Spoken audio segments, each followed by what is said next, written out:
19-hour ride up to station, and we made it just a few minutes before that. They were able to dock a few minutes ahead of schedule. We were tracking them to still take about another 10 minutes, but able to step through all of their burns about 16 minutes ahead of schedule and get us to where we are now. If you missed it just a few moments ago, that initial docking coming at 7:16 a.m. Pacific, 10:16 a.m. over on the east coast of the United States, and they were 262 statute miles flying together over the northern border of China and Mongolia. So really exciting. We're just waiting for this docking complete to be confirmed. We're expecting to hear some words, obviously, from the crew on board and all the excited teams down here. We're just waiting for this moment. And then it's time to start getting Dragon integrated into the station. There will be an umbilical that will get mated, and that'll allow Dragon to flow data and power into the station systems, and then it'll be over to the crew. Endeavour end station at Houston on the Big Loop. MCS is configured. We're proceeding with hook driving. All right, and they did a quick, so the motion control system onboard station now back under those control moment gyros, so handed over from the Russian thrusters, and Dragon now given the go to drive those hooks. We have to do that changeover of attitude control before we drive those hooks, as the Russian thrusters a little bit more dynamic in their control of attitude, and if you had a thruster firing while you were starting to drive those hooks, that could miss a line. So going over to the smoother control moment gyros on the US side, now controlling the attitude on board the station, and those hooks, those 12 hooks on Dragon, about to start driving.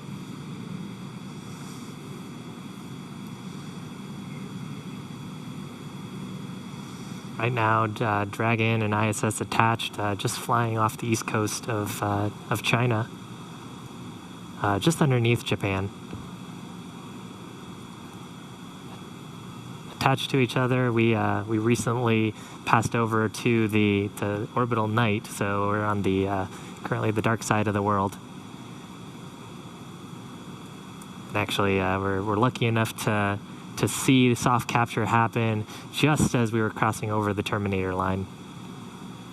And if you're wondering what you're looking at, this is one of the cameras on the very outboard part of the Japanese experiment module, looking back in towards the very front part of Node 2, where Dragon is currently docked. We are in an orbital nighttime, that's why everything is so dark, but you're looking at Dragon. It is horizontal to the ground, so the hatch part is right where that green light pretty much is. You can see the nose cone still illuminated above it, and it is currently attached to an international docking adapter on the International Space Station. And inside that capsule are Bob Behnken and Doug Hurley, first astronauts to fly on a privately developed vehicle up to the International Space Station. Both test pilots got to do some fun tests today. Have a few more steps before they can actually get aboard and ingress to the International Space Station. And that's what we heard over the Big Loop, that transition, which allows us to then proceed with hard capture. And we're seeing the first set of hooks, so the first 6 out of the 12 are now closed, 6 more to go. Again, there are 12 of those along the ring.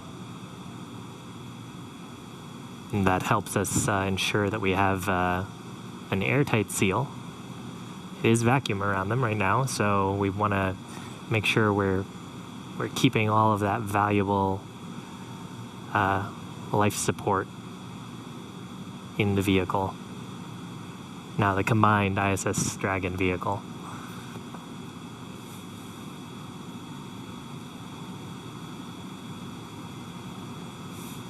Meanwhile, inside the capsule, Bob and Doug also standing by for this hard capture to complete. And once we have that docking complete call, they'll be able to start stepping through a number of procedures to get them ready to move into the International Space Station. They'll get the go-ahead to doff or get out of their suits, and then they'll have some activities on the Dragon side to prepare for the hatch opening.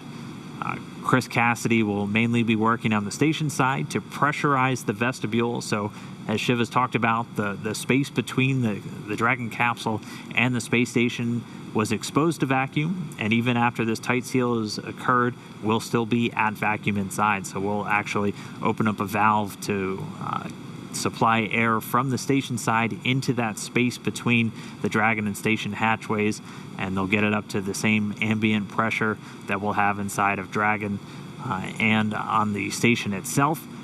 They'll wait for it to thermally balance out, make sure we don't have any temperature swings as we're bringing it up from vacuum, so probably from a very cold temperature up to about 72 degrees that they have in their cabin temperature on board the station, and then we'll get the hatches open. Dragon SpaceX, hard capture complete. Stand by for docking completion.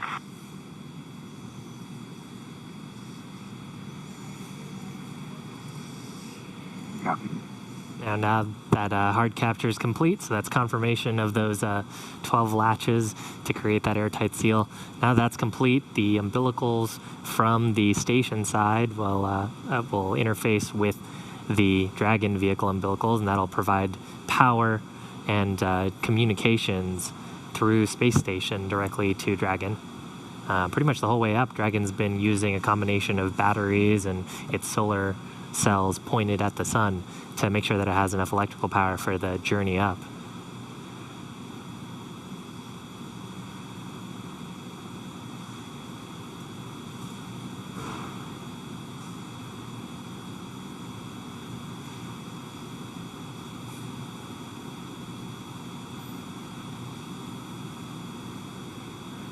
And we're just standing by now for that umbilical to get mated, and that's gonna, again, as Shiv was just saying, start the power and data transfer between Dragon and the space station. They've been transmitting data through RF radio frequency on the way uphill, and during the final approach, this will give a hard mate, basically a wired LAN connection between the Dragon spacecraft and the International Space Station itself, and then also being able to draw power from the station systems using those great big solar arrays that are used to generate all of the electricity for systems on board the station.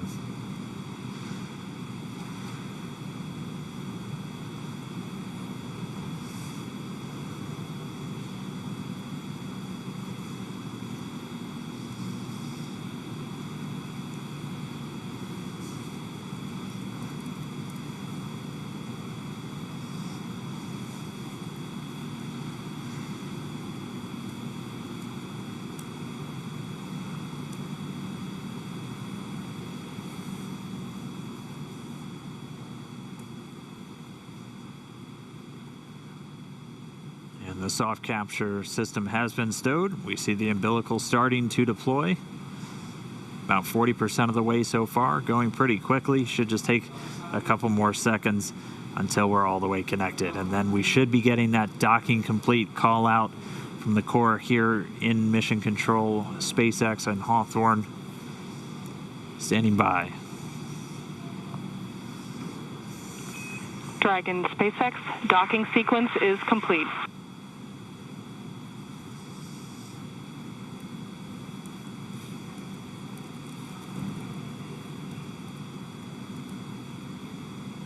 Dragon, we copy docking complete. To say that it's been a real honor to be just a small part of this 9-year endeavor since the last time the United States spaceship has docked with the International Space Station. We have to congratulate the men and women of SpaceX at Hawthorne, McGregor, and at Kennedy Space Center. Their incredible efforts over the last several years to make this possible cannot go overstated. I'd also like to thank Kathy Leaders and her team of the Commercial Crew Program of NASA. An outstanding job by everyone. Last, I'd like to thank the men and women of the National Aeronautics and Space Agency. This is an incredible time to be at NASA. 3 new vehicles to be flown, continuing mission in low Earth orbit, and then to the moon and Mars. We thank you again and congratulate you.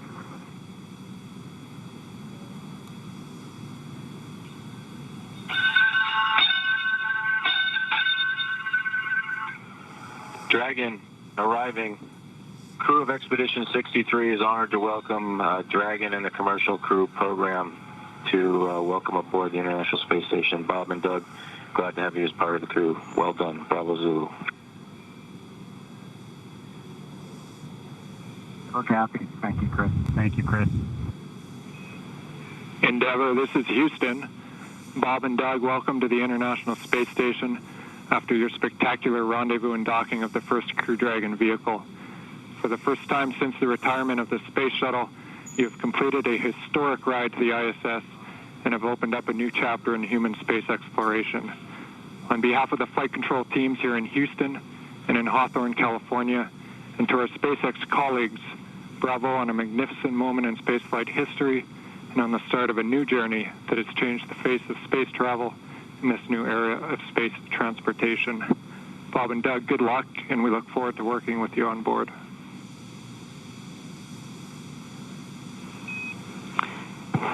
Dragon SpaceX,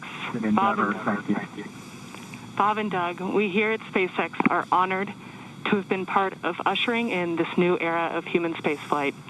On behalf of the SpaceX and NASA partnership, congratulations on a phenomenal accomplishment and welcome to the International Space Station.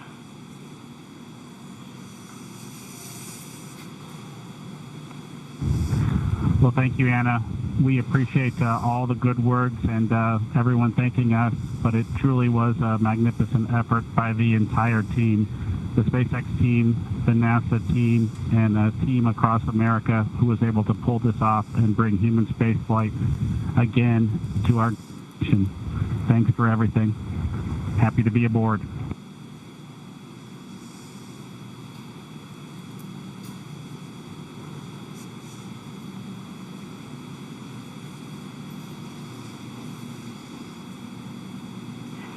And Dragon SpaceX, with that, ground will be enabling hardline power and comm connection shortly. You are go to doff your suits per procedure 4.012.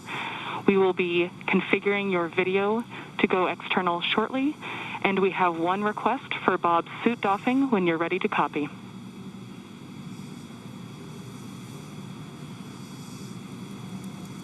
We copy all. Go ahead for Bob's suit. During your approach suit leak check, we noticed Bob's suit pass with a lower PSID than his previous vehicle and O&C checks. We still had plenty of margin to support you in a depress, but in order to rule out potential hardware issues, when Bob is doffing, after he opens his structural zipper, check all 3 bladder zipper heads to see if any are partially closed. It is possible that if the head is backed off slightly, that the white tooth is partially visible or a small gap can be seen between the end of the zipper head and the gasket end. Please report observations.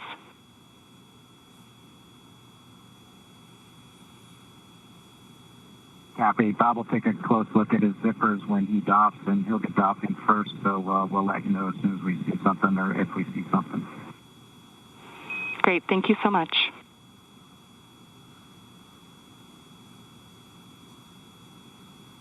Wow. So now Dragon has completed its docking sequence. There's a number of checks.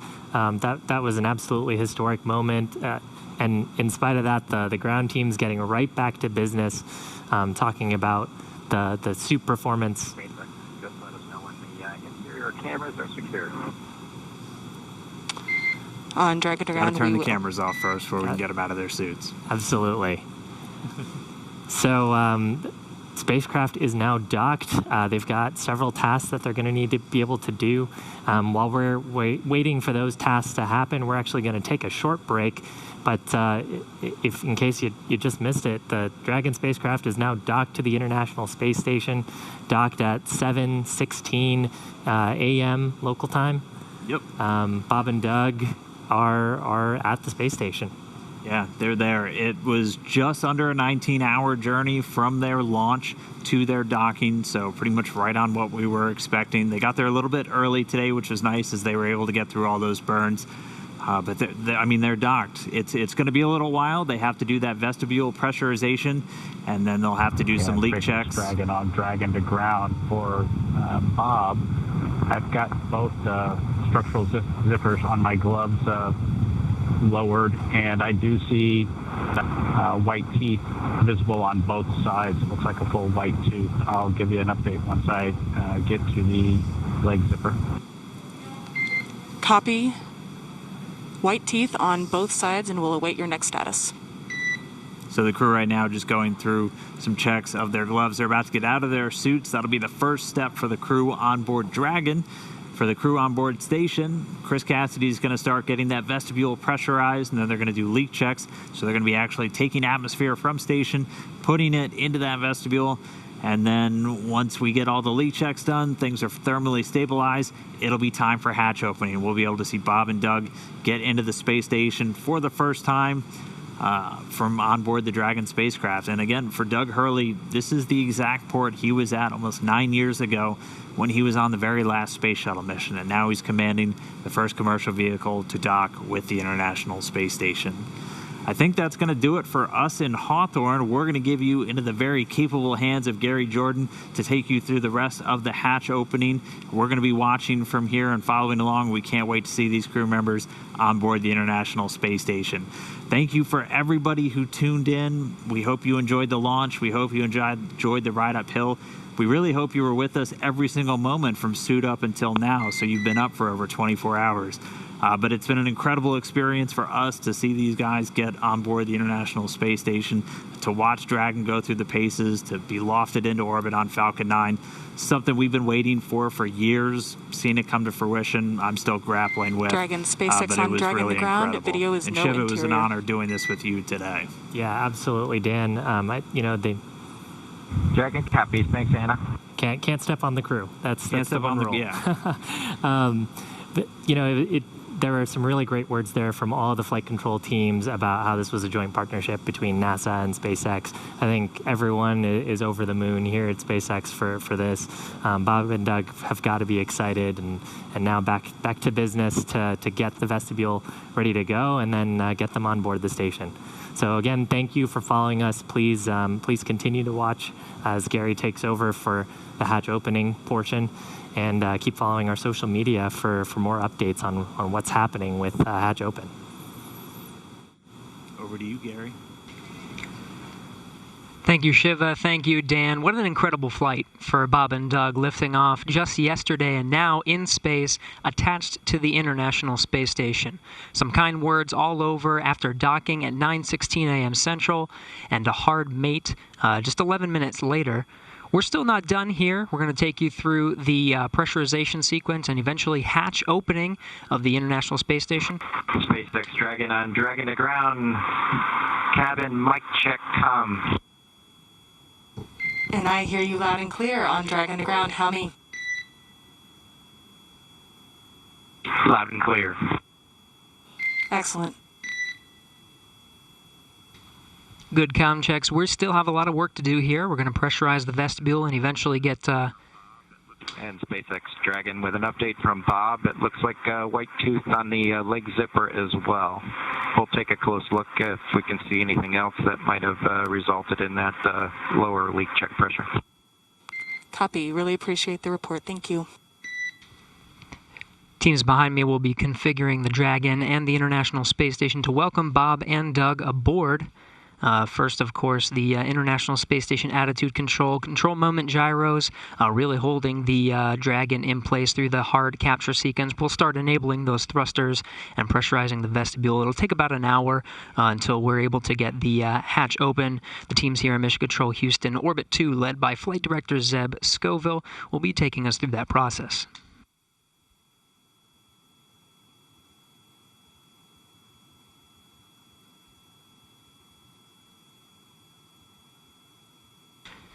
Aboard the International Space Station, Commander Chris Cassidy standing by in Node 2. Right in front of that is the pressurized mating adapter. He recently opened up the hatch to introduce some of the station air and mix it, get a nice mix in there, avoiding some CO2 pockets. That hatch you see just beyond Chris Cassidy there is normally closed. He was able to open it a little bit earlier today, mix some of that cabin air, and get rid of those CO2 pockets, make sure it's all clean and ready for Bob and Doug. He closed it shortly after just to make sure no FOD or foreign objects, anything were to float in there that would inhibit any hatch opening process today. One of the next milestones for Chris Cassidy will be to open up that hatch. He's got some cameras you see placed within that node. We'll get some good views of the hatch opening and welcoming Bob and Doug here in just about an hour.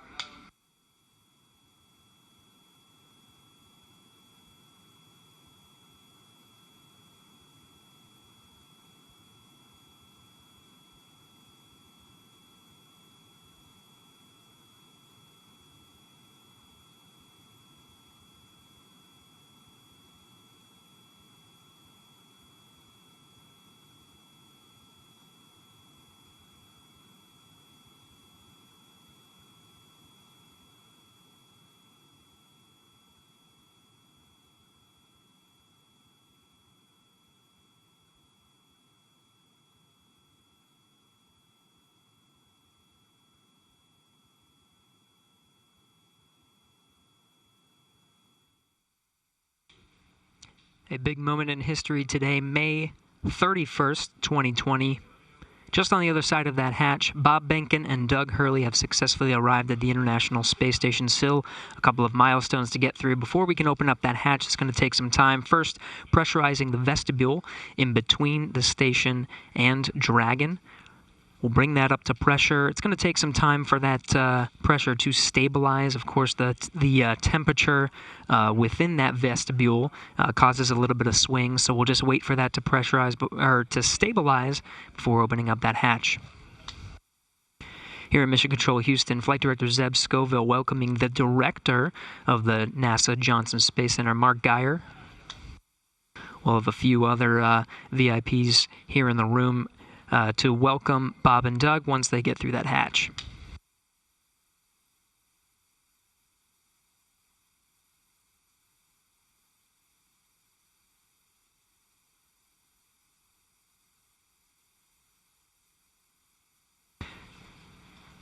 Now again, this repressurization and hatch opening process is going to take some time. You see now we're going to have some intermittent losses with the communication from the International Space Station.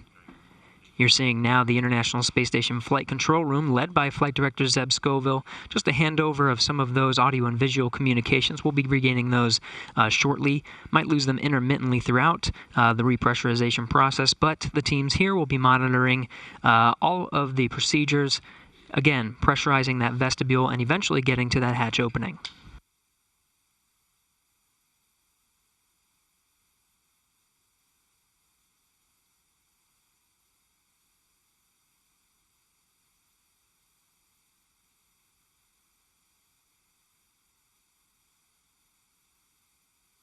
From right to left there, seated, you see Flight Director Zeb Scoville. It was he who was leading the teams for both the launch of Bob and Doug over at the Cape.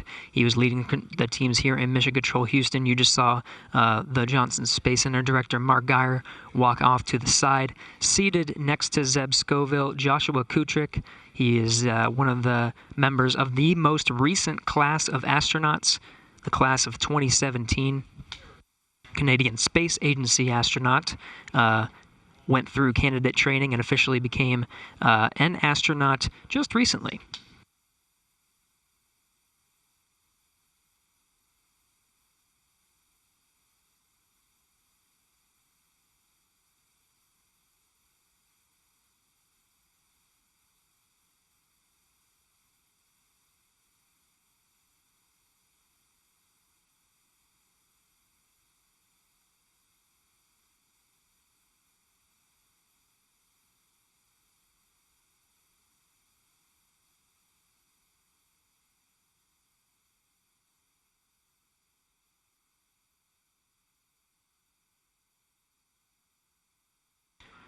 Again, a few milestones to get through to that hatch opening first. The International Space Station attitude control has been successfully switched from control moment gyro only control, enabling some of the thrusters on the International Space Station. We also just received word that Dragon is successfully receiving power. Ground ISS power connection has been established.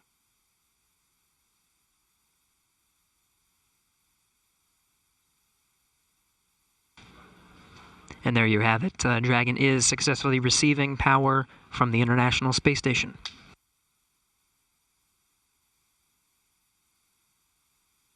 And Dragon copies on Dragon to ground that power has been established.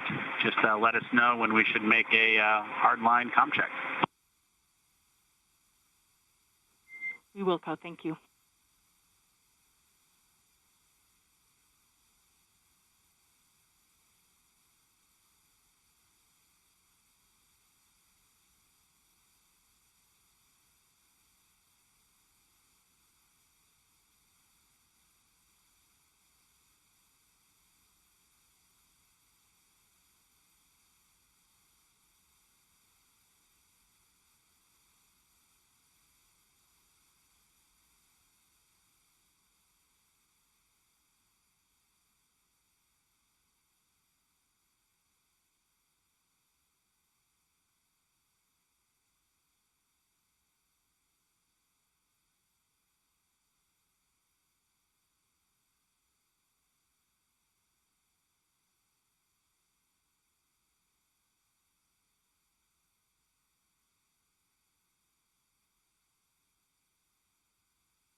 For those of you just joining us, you are getting a live look at NASA astronaut Chris Cassidy, commander of the International Space Station, doing some of the prep work to open up the hatch and get ready to welcome Bob Behnken and Doug Hurley aboard the International Space Station. They launched successfully yesterday at 2:22 p.m. Central Time, 3:22 p.m. Eastern, and docked successfully with a contact and capture just a little bit ago at 9:16 a.m. Central Time, 10:16 Eastern.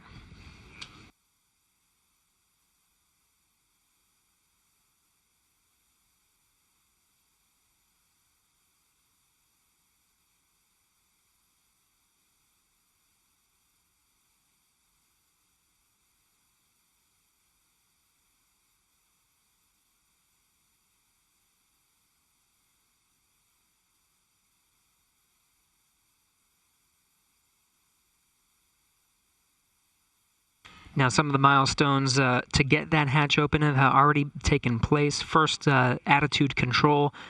For some of the docking sequence, for the initial contact and capture, attitude control was on Russian thrusters. That was moved to control moment gyros for hard mate, making sure that everything lined up and we got those ready-to-hook indicators green before driving those hooks.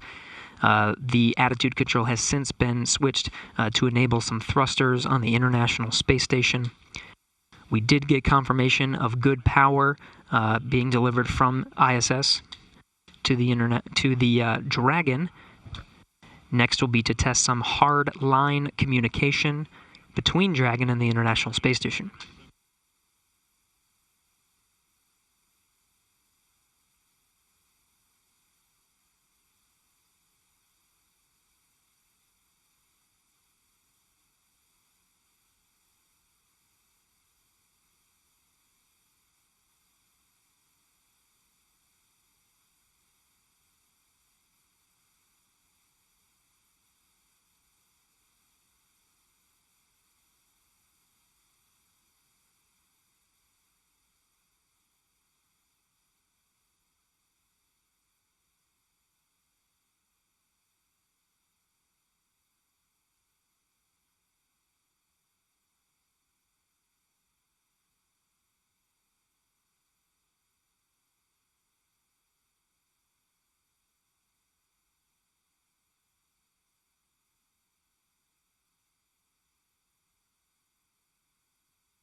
Dragon and station. It's Houston calling on the big loop.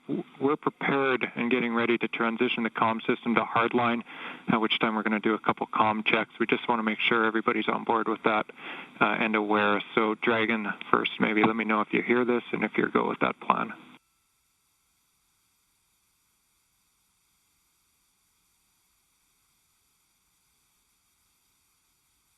Yeah, Houston, Endeavor on the big loop. We had you loud and clear. Houston station copies and concurs. Okay, Endeavor and station, we have it loud and clear on RF right now. We are putting it in work now, so transitioning comm system to hardline, and we'll call you back for voice checks momentarily. Endeavor copies.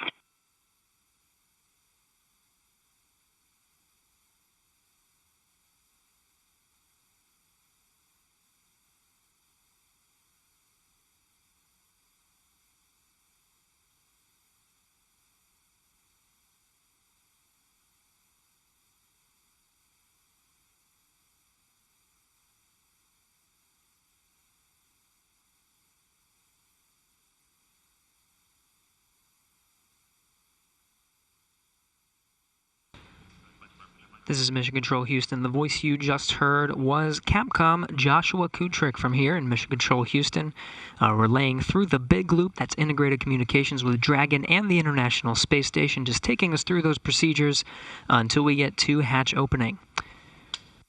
Now there's an umbilical connection with Dragon, connecting Dragon to the International Space Station. We did get good confirmation that power is flowing from the International Space Station to Dragon. Next, we'll be proceeding with some of the communications checks.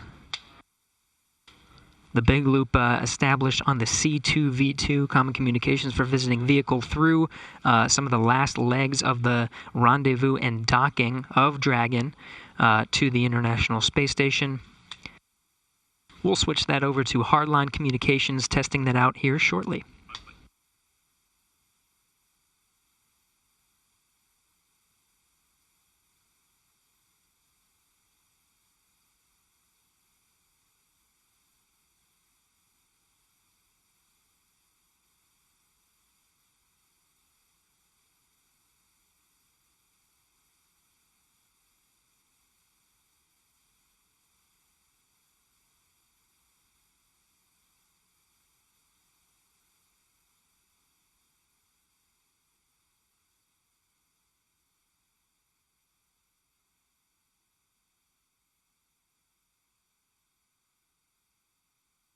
We're going to get some good views of station today. You see Chris Cassidy working inside Node 2. Just on the other side is the hatch. That hatch is separating between the International Space Station and the pressurized mating adapter. One more hatch to go after that. That hatch opens up to the Dragon hatch with Bob Benkin and Doug Hurley on the other side. Just surrounding Chris Cassidy from this view, you can see a series of cameras. We're going to get some great views from Node 2 there on the left, a couple of high-definition cameras. On the right, a 360 VR camera. Part of an initiative to engage viewers and provide views that from the International Space Station that have never been seen before. We'll get to see some of those 360-degree views later after they're configured and stitched on the ground, now being recorded during this historic moment today, May 31st, 2020.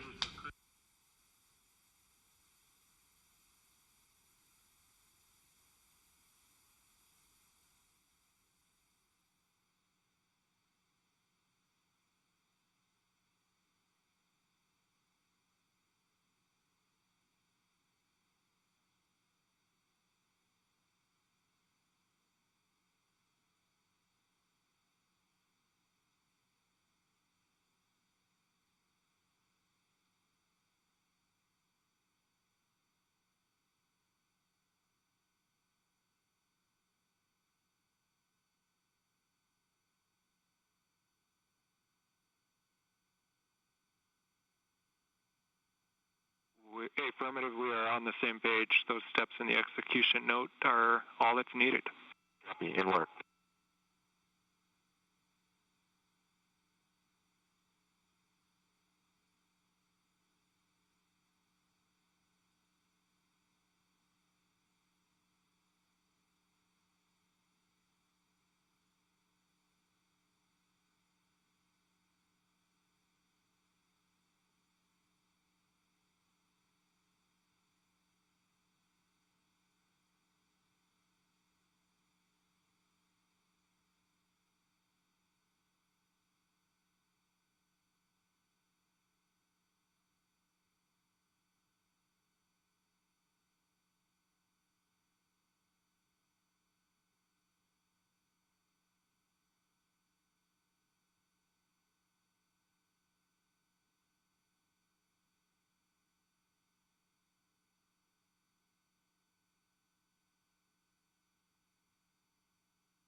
You're getting a live look at Chris Cassidy aboard the International Space Station. Just in front of him is that 360-degree camera.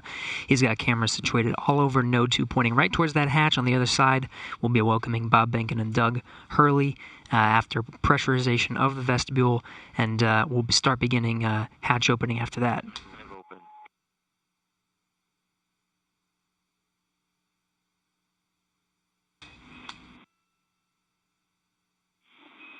Yeah, we copy MPEV open, Chris.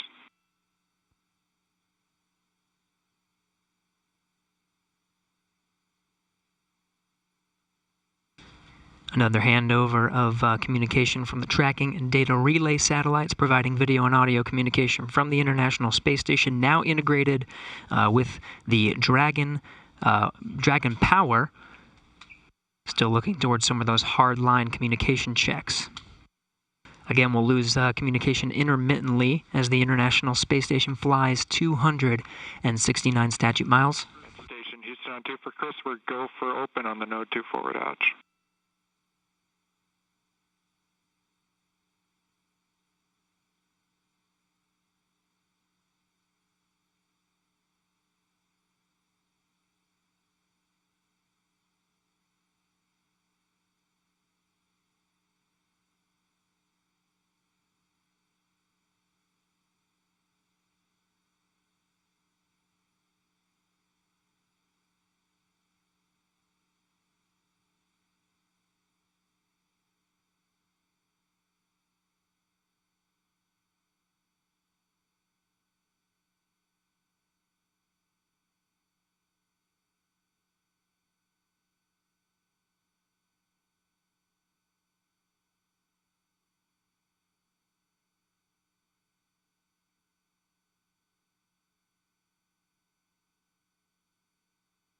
Regaining some of that video from International Space Station, Chris Cassidy given the go to open that Node 2 forward hatch.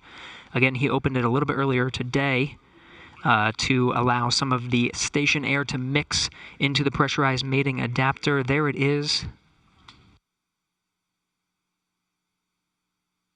Now again, there's a few more hatches to open until we are able to welcome Bob and Doug aboard the International Space Station. You're looking through the hatch into the pressurized mating adapter. There's another hatch down there through the pressurized mating adapter that opens up to the international docking adapter. Houston at 3. Hey, Josh, there was zero on DPDT, and the Node 2 forward hatch is open.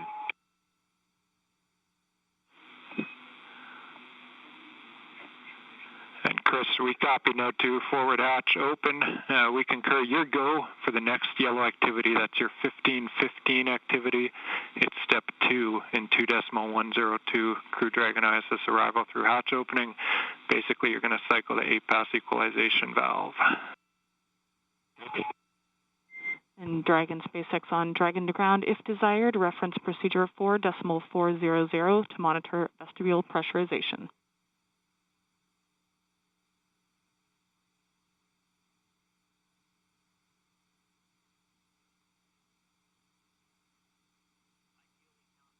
Copies. Small.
Dragon on Dragon to ground. For 4.012, we've completed up to Section 5, and we've got a timer started for 1 hour. Copy, completed through Section 5, and your suits are drying, and you have started a timer for 1 hour. With that, do we have your permission to come back on board?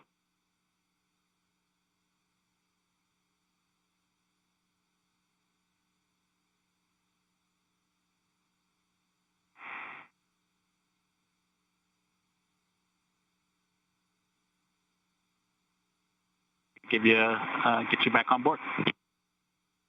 We copy. We are go to come back on board. And with that, you are go to perform sections 1 through 3 of 4.400. We do recommend deferring your step 2.1 for the waste system flush until closer to hatch opening. In section 3, as you are performing your inventory, please collect all your food and water bottle trash and consolidate it into the 2 trash bags within their common bags in location 18. You will transfer the plastic bags containing this trash to ISS for disposal during a scheduled activity after ISS ingress.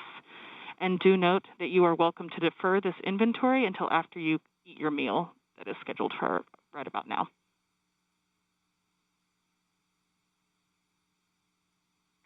Okay, Anna, if you could give us 5 minutes before you guys come back on board, we do have some clothing config to complete.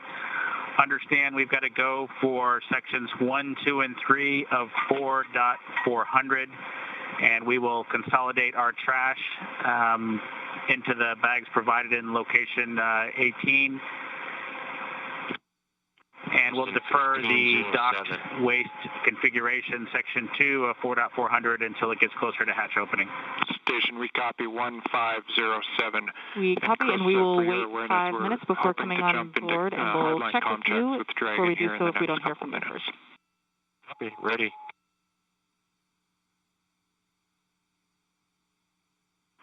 Thanks, Anna.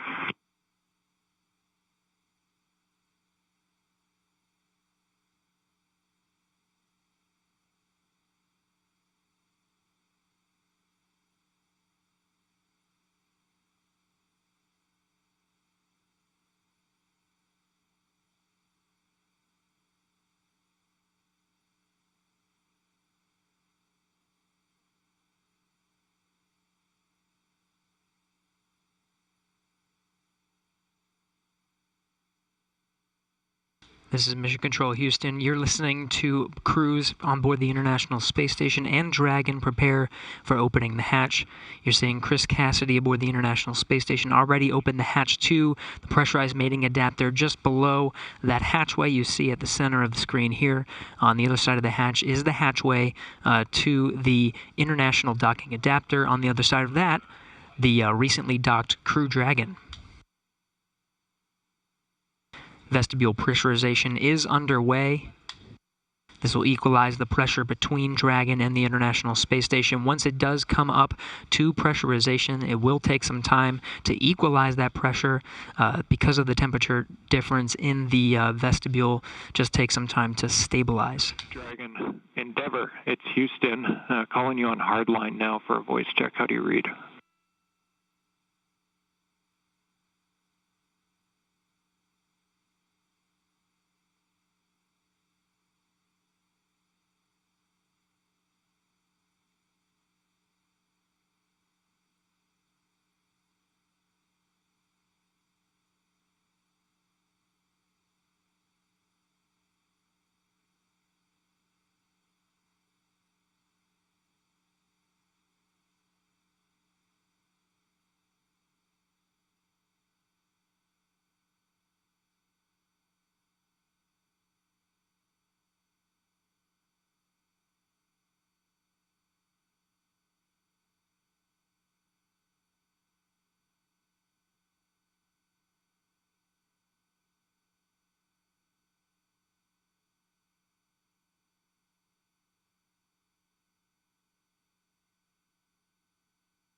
Endeavor, it's Houston calling. Space to ground 2 via hardline now for a voice check. Do you read?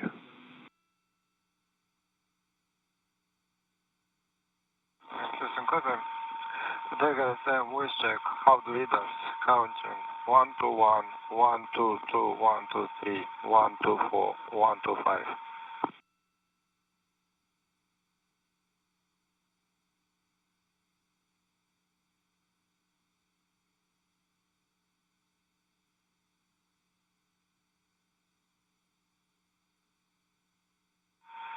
Houston Station, space to ground 2.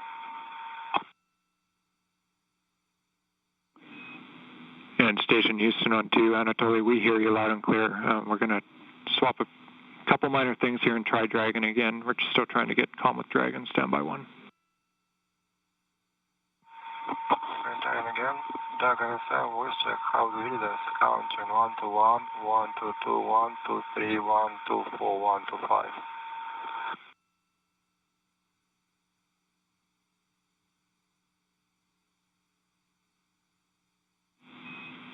And Station Houston on 2. Everybody, we'll just stand by for a few minutes. We're going to try to raise Dragon by another means. Stand by.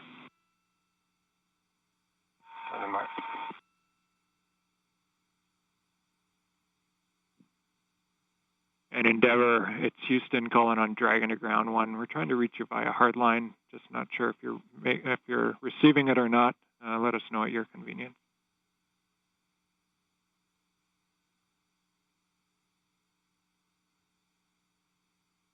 And Houston from Endeavor, we're hearing quite a bit of echo on the other loop that appears to be connected. It's unintelligible, but we do have you loud and clear on the Dragon to ground. And Endeavor, Houston on Dragon to ground. Thanks for that. Very helpful. We'll take a look, and we have you loud and clear on Dragon to ground as well. So we're gonna continue to work it and try to give you a call back in the next few minutes on hardline.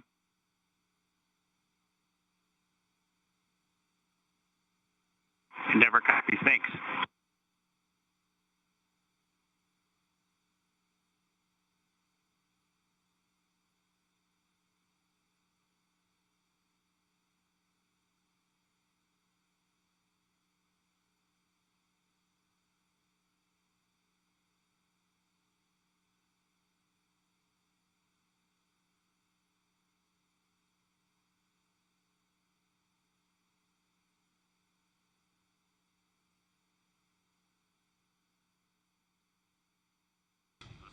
This is Mission Control Houston working through the steps to pressurize the vestibule. We did have confirmation that vestibule pressurization was underway. We do have power flowing from the International Space Station to Dragon after it docked for a contact and capture at 9:16 a.m. Central Time, 10:16 a.m. Eastern, just earlier this morning. A few other milestones to reach. We need good audio communication hard-lined through the umbilical where Dragon is currently docked on the other side of that hatch, providing now power, just making sure those hard-line communications are intact. Working through that as we count down towards the milestones of opening that hatch.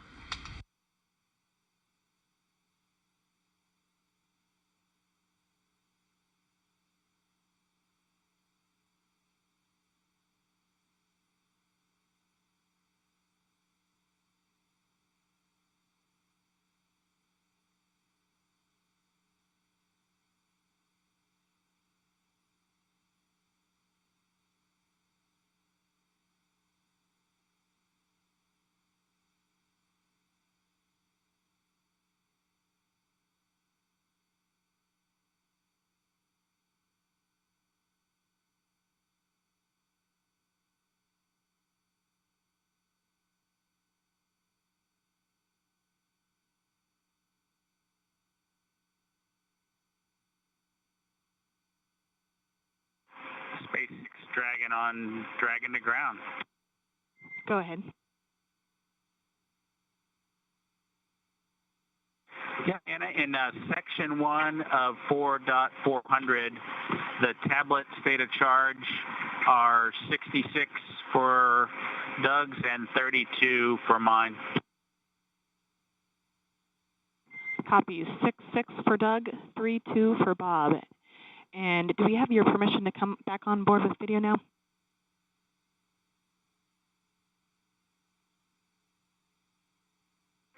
Yeah, go ahead and come on board. We just may have to take it down at some point, as you might imagine, but come on board. Sounds great. Thanks.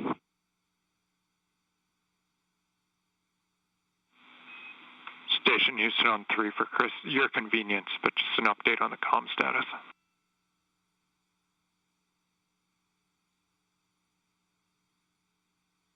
Yes, sir. Go ahead. Chris, you've probably been able to tell we've run into some minor issues trying to get hardline established, so we're working that here, and we're going to be reattempting the comm checks as soon as we think we're go. I'll give you a heads up on that. And then regarding stuff, just get aheads. I was going to pass along to do the teardown from steps 3 and 4 in the approach monitoring, but I just saw it go gray, so have you done that already?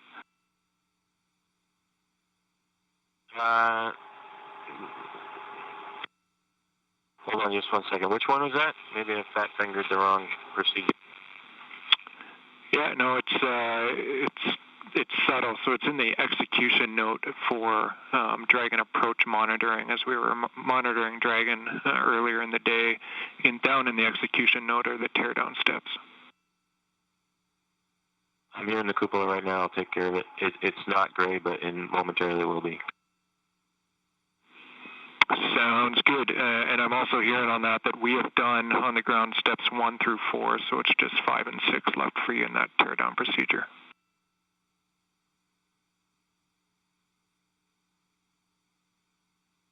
Copy that.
On 3, steps 5 and 6 are complete in the teardown. Copy, Chris. Thanks for that. And just about to hit the button and reattempt the hardline checks with Dragon. Okay, copy. Endeavor, it's Houston calling via hardline voice check. How do you read?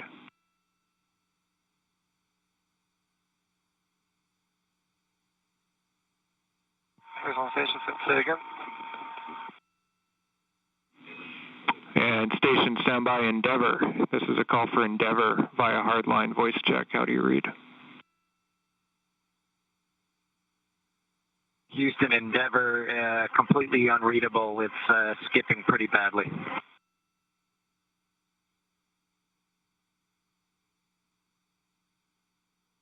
And Endeavor, it's Houston on Dragon to ground. We heard your reply loud and clear. Understand we're still broken. We're working it. Thanks for the patience.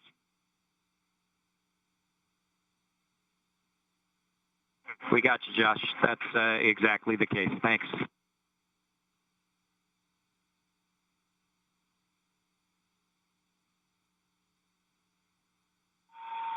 Dragon FM voice check. How do you read me? countdown. 121, 122, 123, 124, 125.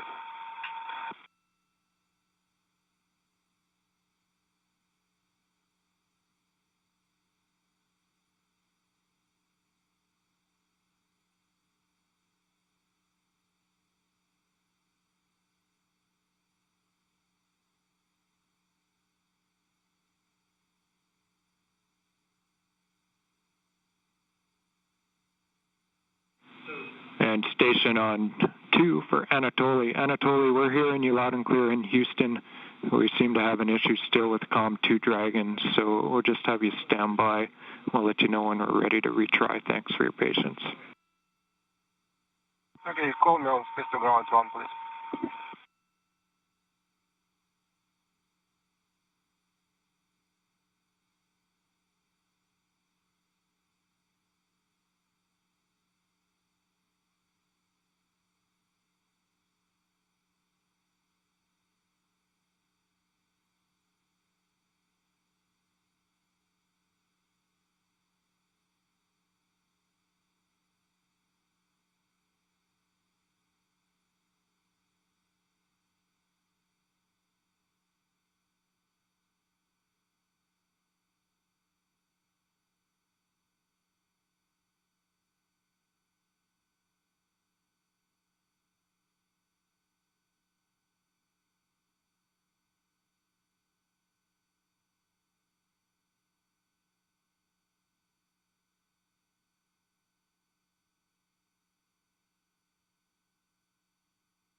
SpaceX Dragon on Dragon to ground for a timeline tag up.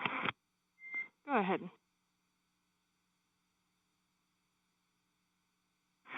Yeah, Anna, we're managing the collection of the used water bottles and other items as well as our meal, and just looking to understand a little bit better how closely we're to hatch opening or another timeline milestone. We're kind of running to the end of the tablet here with meal 5 that started about,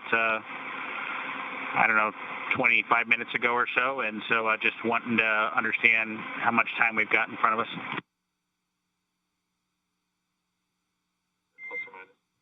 In Dragon SpaceX, we estimate we are about an hour to Dragon hatch opening.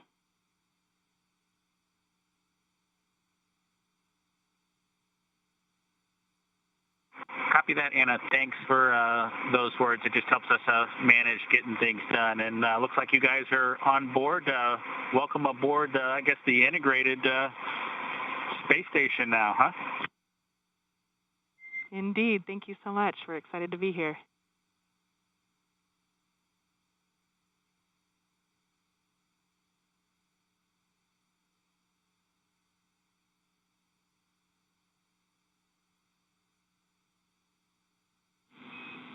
Endeavor, Houston calling over hardline for a voice check. How do you read us now?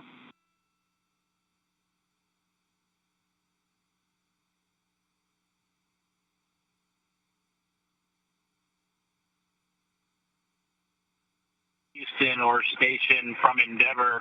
I'm not sure the location of that last call, but still quite a bit of skipping and unreadable.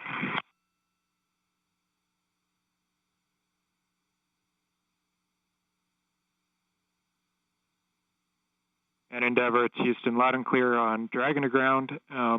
We heard your response, so we're in the same situation. We're hearing you, you're not hearing us. We have one more troubleshooting item that we're going to put in work now, so we'll give that a try and then maybe call it for the day. We'll let you know.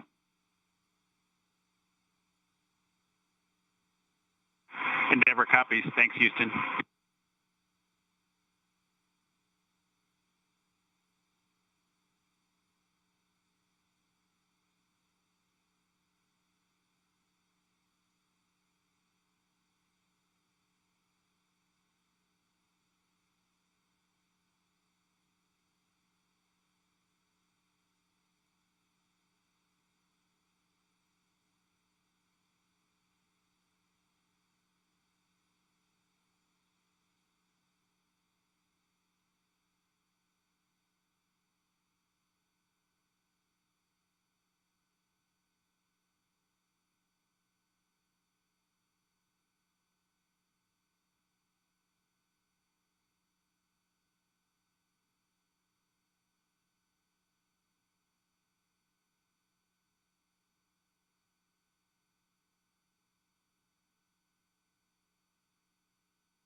Endeavor, Houston calling via hardline for a final voice check. Do you have us now?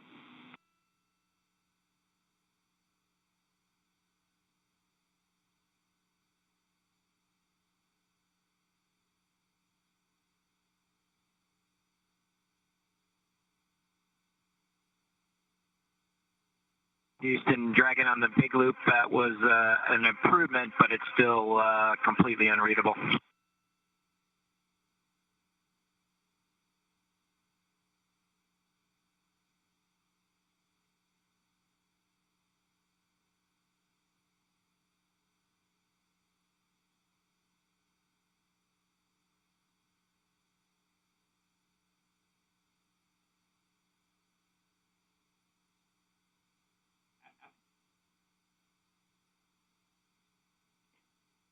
and Endeavor, Houston on Dragon to Ground 1, we're still hearing you 5x5. Understand it was slightly improved. Were you able to read me at all, or is it unuseful? Yeah, it was a slight improvement, but it's still unintelligible, almost every word. There was maybe one word that you could have sort of figured out, but that was about it. Okay, thank you for the feedback. First time, obviously, and we think we're running into some interference issues, but we'll continue to take a look. We copy, thanks.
This is Mission Control Houston. If you're tuning in to our coverage, you're getting a live look at the International Space Station Flight Control Room. You're hearing a lot of communications from the International Space Station, both from the space station side over space to ground. NASA astronaut Chris Cassidy, International Space Station Commander, setting up for the hatch opening. You can see a series of cameras scattered around, ready to capture the best views of Bob and Doug coming through that hatch. We did get confirmation just shortly that we did have good pressurization of the vestibule. It'll be about 10 minutes to perform a series of leak checks. Again, that pressure needs to stabilize. The thermal conditions make it swing just a little bit, so just waiting for that to stabilize before those leak checks are finalized. That underway within the next 10 minutes. We do have communications settled in the hardline connection between International Space Station and Dragon. You can see from the inside of Dragon now, the crew doffed or took off their suits, just getting a few things packed up before they eventually open up the hatch after that pressurization is equalized between Space Station and Dragon.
Endeavor, it's Houston calling for a voice check over the big loop. We've retransitioned back to RF, so back to RF. How do you hear us?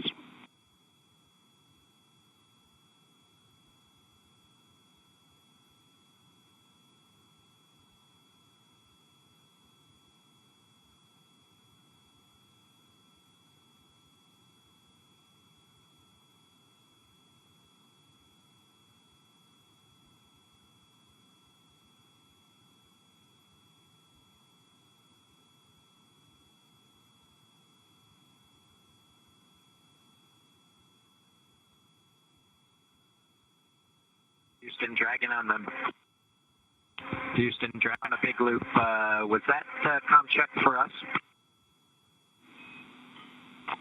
Yeah, affirmative, Endeavor. It's Houston. We transitioned back to RF because we still had the interference over hardline. So we're back on RF now and just want to make sure we had you.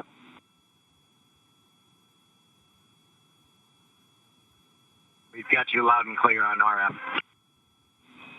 Loud and clear as well. We're just going to leave it here for now. Thank you.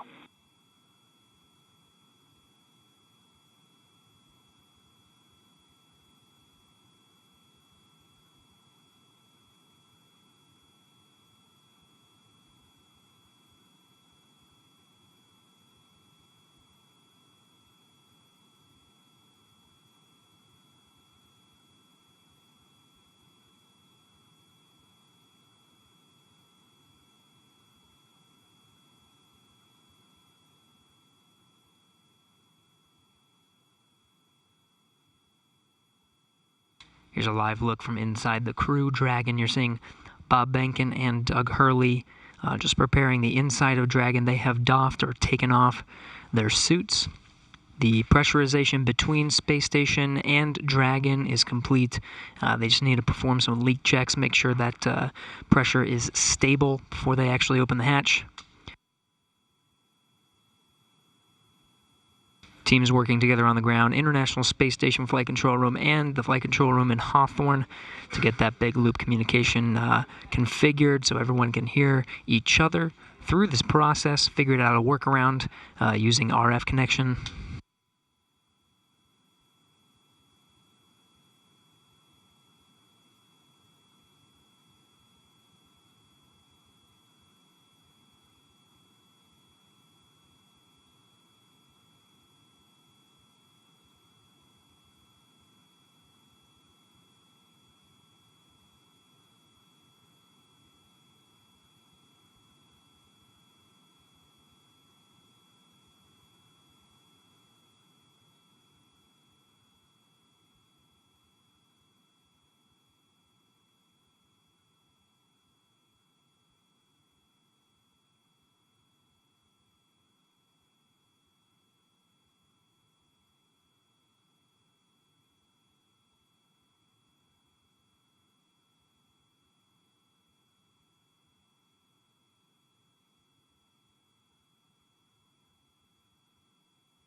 This is Mission Control Houston. If you're just joining us, you're getting a look inside the Crew Dragon. That was Bob Bankhead seated on the right side, the pilot seat, or the Joint Operations Mission Commander seat for Demo 2. He and Doug Hurley, the commander of the spacecraft, just preparing the inside, putting away some trash. They just doffed their suits, and right now just waiting for the pressure to equalize between the International Space Station and Bob and Doug. Just two hatches, really, separating them from the inside of the orbiting complex. Aboard International Space Station, Commander Chris Cassidy has been outfitting Node 2. It's the first node. Once you cross over some of the hatchways, there it is. You can see some of the cameras positioned around to capture the crew coming in to the International Space Station. Much of that work completed at this point.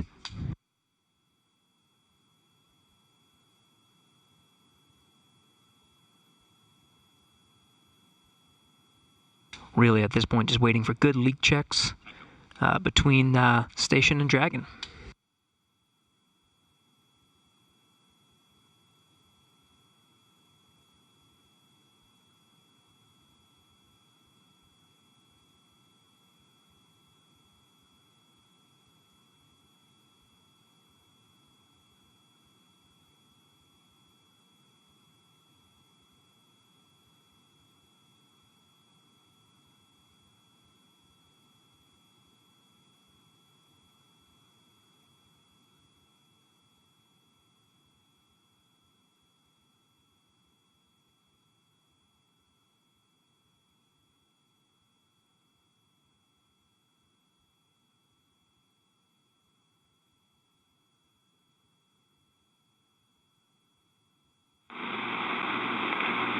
Station Huntsville, Space to Ground 3 for Chris on the ISS experience.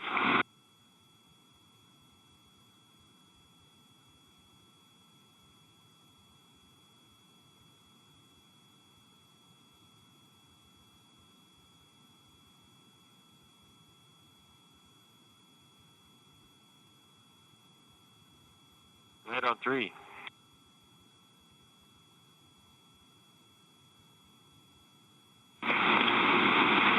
Hey Chris, we're not seeing good connection between the SSC-25 and the camera. We're coming up on a handover, but they're looking for a reboot of SSC-25. Reboot 25, copy. SpaceX Dragon on Dragon to ground for inventory.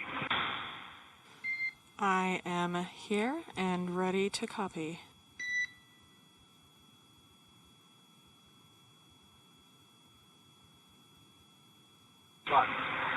Okay, Anna, we'll start with location 9 from bag 203. We removed 3 water bottles. Copy. 3 bottles removed from bag 203. Good readback. From location 10, we removed bottles from each of bag 207, 208, so 6 water bottles in total. And Dragon SpaceX, you were pretty broken on that call, but I think I copied 3 bottles from each bag 207 and 208. Is that correct?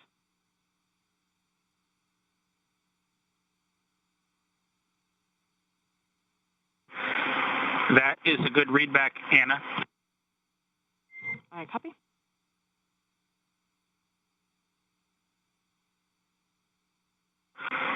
Okay. For location 11, 1 dinner from bag 317, 1 breakfast from bag 315, and 1 lunch from bag 316. Yeah, there are several... I copy 1 dinner from 317, 1 breakfast from 315, and 1 lunch from 316. Folks are interested, but they're all everything that was taken has been sent down. That's a good readback. And location 12, one dinner from bag 321, one breakfast from bag 319, and one lunch from bag 320. I copy one dinner from 321, one breakfast from 319, one lunch from 310. And am I correct to conclude all of this includes your consumption from the lunch that you just completed?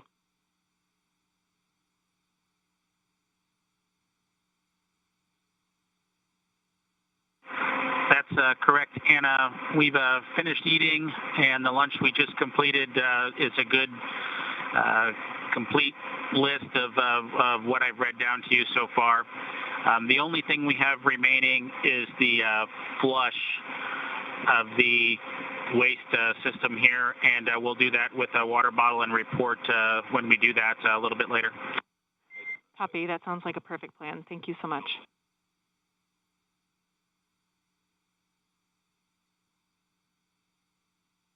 Okay, with that, that's the extent of our inventory. All else is per the packing plan. Copy all else from per the packing plan.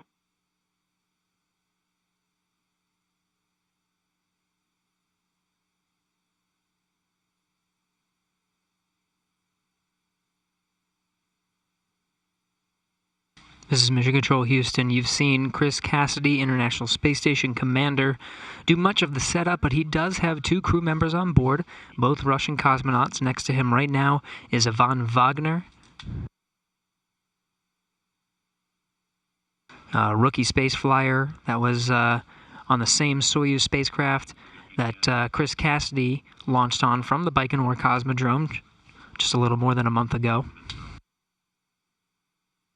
Also on board is Russian cosmonaut Anatoly Ivanishin.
This is Mission Control Houston. We are coming up on almost 2 hours since the Crew Dragon made contact and was captured by at the International Space Station's forward international docking adapter.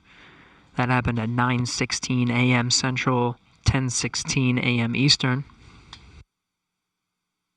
Still working through some of those milestones, equalizing the pressure between Dragon and International Space Station, verifying some of the communications, and of course you see Bob Behnken and Doug Hurley inside, continuing to prepare the inside of their vessel before they make their way inside the orbiting complex.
SpaceX Dragon on Dragon to ground.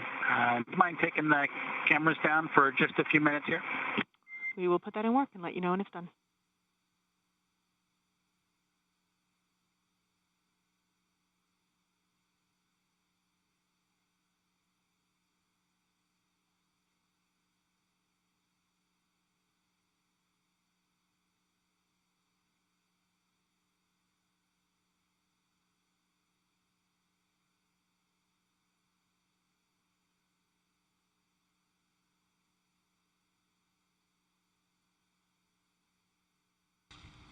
This is Mission Control Houston.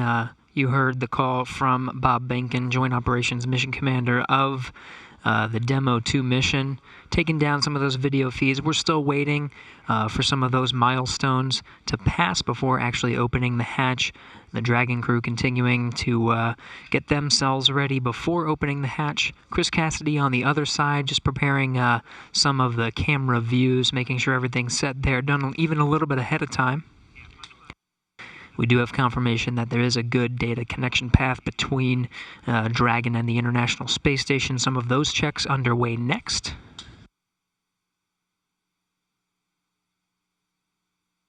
Coming up on 2 hours since docking at 9:16 a.m. Central, 10:16 a.m. Eastern.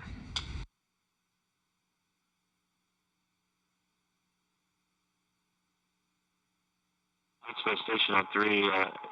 The SSC's been rebooted. Any success? Hey Chris, we see good connection between the SSC and the camera, and we're just performing the calibration now. We'll start recording shortly. Thanks for your help. Yeah, no problem. Happy to help. Dragon SpaceX, we have gone exterior with the cameras.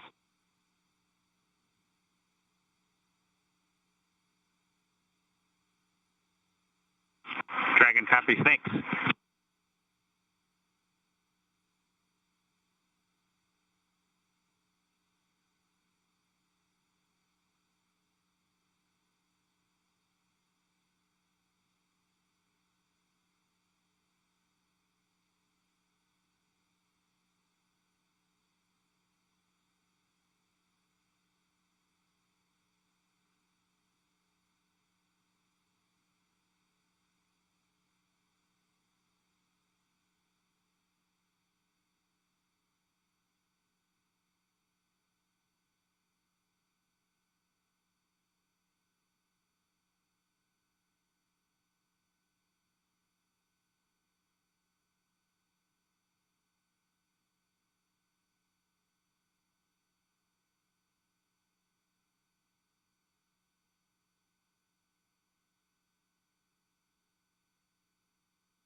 This is Mission Control Houston.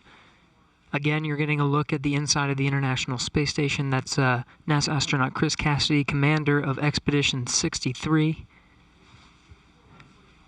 Continuing to get some of those cameras configured for hatch opening. Many milestones already passed after docking at 9:16 a.m. Central, almost 2 hours ago at this point.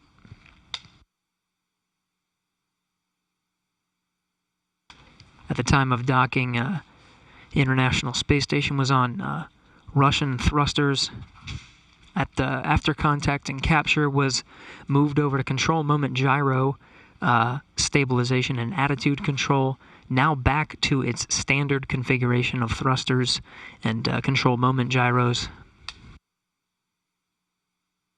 After an umbilical connecting Dragon to the International Space Station was established, we did get confirmation of good power flowing from the International Space Station to Dragon. Dragon now relying on station power. We did get confirmation of good data transmission. And of course, the teams here on the ground, both here in Houston and in Hawthorne, troubleshooting some of the communication to make sure that is ready to go prior to hatch opening. Pressurization between International Space Station and Dragon brought up to the same pressure, 14.7, the same we would find here on Earth.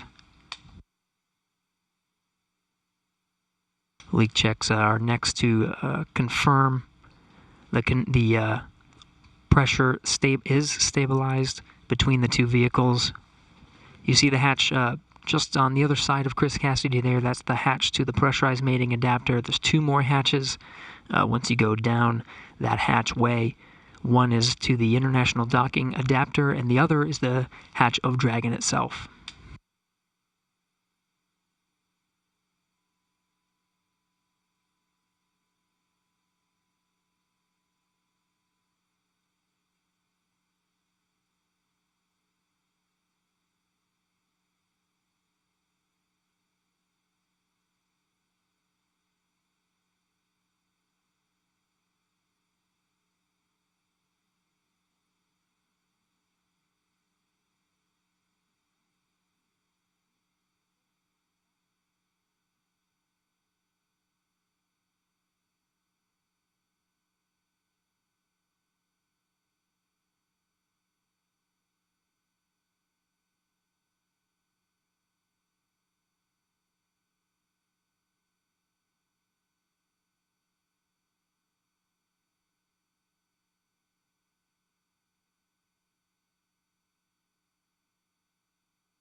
SpaceX Dragon with a couple of questions. I am here and ready to copy. Hey, Anna. We show about an hour and 11 minutes since we started drying the suits, just to let you know that. And then the other thing is we can put 4.400 section 2 in work if you think we have some time before we get the hatch open. We copy. You are go to stop drying your suits and turn off that suit fan at this time. Let me get you words on the waste system flush. Copy. We'll shut the suit fan off now.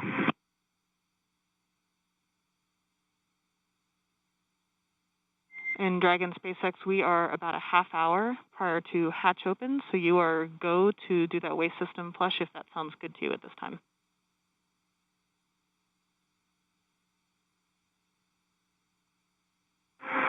Okay, we may give it a few minutes. If it's going to be 30 minutes until hatch opening, we may want to use it just one more time. So yeah, we may hold off for another 10 minutes or so. But let us know if anything changes. Otherwise, we'll do it then. Totally reasonable. Sounds like a good plan. Thanks. And Dragon Houston on Dragon 2 ground. We're still working comm issues. We're going to take down the big loop now. We'll maintain you on Dragon to ground. We'll call you when we have hardline back in place. Stand by 1 second. Chris. Dragon copies, Houston. Thanks. Go ahead, Chris. Sorry, I was talking to Dragon. Yeah, no problem. Hey, I'm just looking ahead at the PAO event, and I know it says video through the node 2 and space to ground 2 up and down. It would only take me about 1 minute to change back over to the encoder and go do comm the normal way that we do PAO events, if that's something that's preferred. It really is super fast, and I can get you that way in that config real quick if you need it. Later. Copy, Chris. Yeah, copy. Thanks for that. We'll offer it up, and I'll let you know if we want to go that way. Copy. Obviously not urgent or important, just throwing it out there.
Station Houston on 3 for Chris comm config. Go ahead. We just wanted to clarify from your last comments. We show it as being in the standard config, whereby you're going to be coming down over the camcorder HD mic, and we'll be going up over space to ground 2, and that's what we're intending. Did you maybe just? We might have missed your intent in your previous remarks. Is that what you had in mind? No, I had, like we do all other PAO events, we talk, we hold the handheld microphone that is going through the clip-on mic transmitter to the clip-on, through the camera, and then the audio comes down through the encoder. That's how we typically do PAO events. So I could go back to that config if you need, super fast, or if you want to do it this way where we're talking on space to ground 2, that's fine too. I don't care. Just throwing it out there because it's different than we normally do PAO events.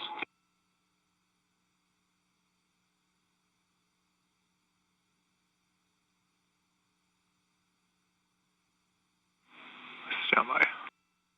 And just to be clear, well, the config we're in now is the Node 2 camera is not connected to the encoder, as you probably know. So all I would do is just plug the cable back into the encoder and switch back over to the nominal Node 2 camcorder.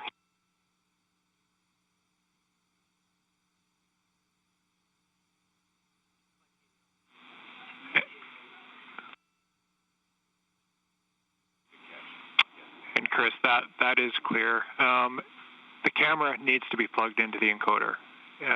So what you're saying is what we need. We don't know where it got swapped up, but the camera should definitely be plugged into the encoder, and audio is coming down via that encoder.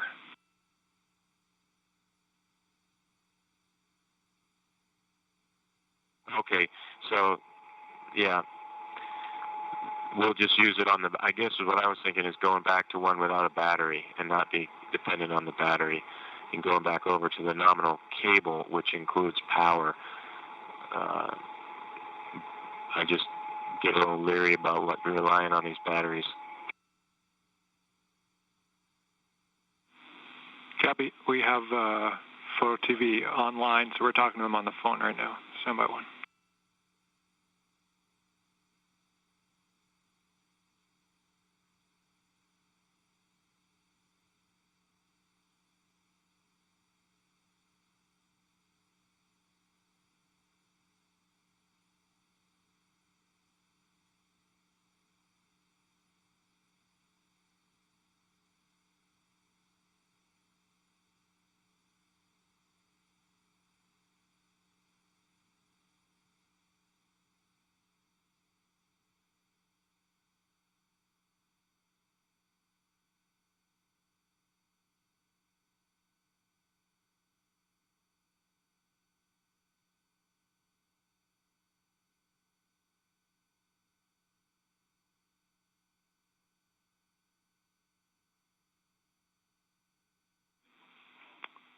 Station Houston on 3 for Chris. Microphone and the free float camera both connected to the encoder. Does that clear it up?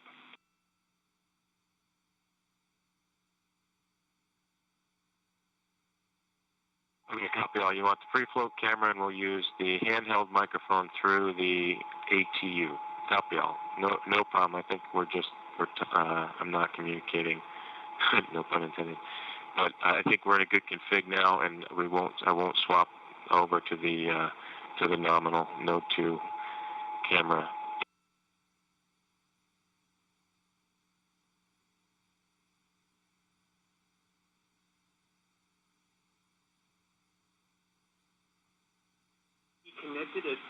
Down by Chris.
Station Houston 3, Chris. If you're still there, we think we still have it backwards.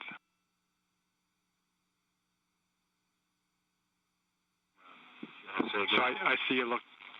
Yeah, I see in the video now. So we still have PAO on the line. Sorry for the confusion, but I think this much is clear. This morning, we moved cameras, we swapped the cameras that were connected to the encoder. What we want now, we're getting video from the free float camera through the encoder, so that's good. We're seeing it right now. What we need, just relaying here, is your lapel mic. That has to go through that new free float camera, so that your mic connects to the free float camera, and then that audio comes down through the encoder. Does that make sense? That's the config it's in right now, and that's all perfect. The only benefit, I guess, I didn't initially make it clear is if I switch back to the normal cable and the normal camera, we're not dependent on a battery power on the camera. I just am worried that throughout this whole event, we're gonna that all of a sudden the battery's gonna go out. I go back to the nominal. SpaceX Dragon on Dragon to ground. Now report complete with 4.012. The benefit to this free flow camera Copy is complete with 4.012. Make it all the way into the Dragon, which I don't think we could do with the other cable. So my thought was, after we do all of the ingress stuff and we switch gears to the PAO ceremony when we're standing right in front of the hatch, we could have actual power to the camera. But it's really no big deal. What I'll do is I have got a couple batteries on standby, and I'll just make sure there's a fresh battery right before we start that PAO event. Okay, Chris, sorry it took so long, but I'm 100% with you, and copy 100% on the battery concern. The word we're getting here is we would like to run it in the config that it's in right now. We copy all on the battery config. Great idea to have a few spares nearby, but we think it's going to last throughout the whole event. Okay, copy all.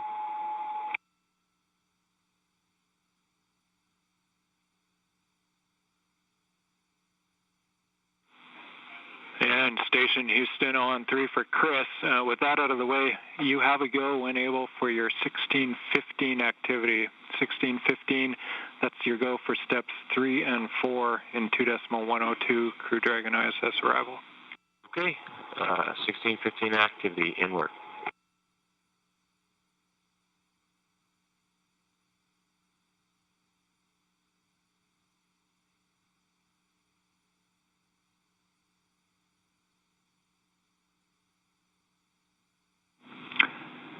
Endeavor, Houston calling on hardline for a voice check.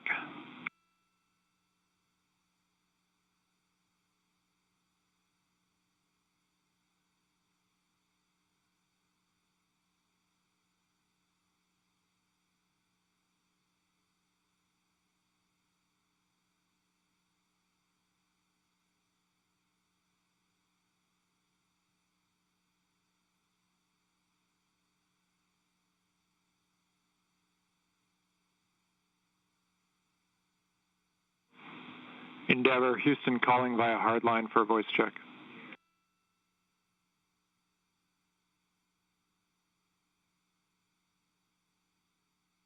Loud and clear, how was? Hey, Endeavor, Houston, we have you loud and clear on hardline. Great news. Well, congrats. Sounds like we got it at least somewhat sorted out. Affirmative, concur. We think we might have found it interference between C2V2 and the hardline system, but we're going to keep it here for now and proceed down the timeline. Never copies.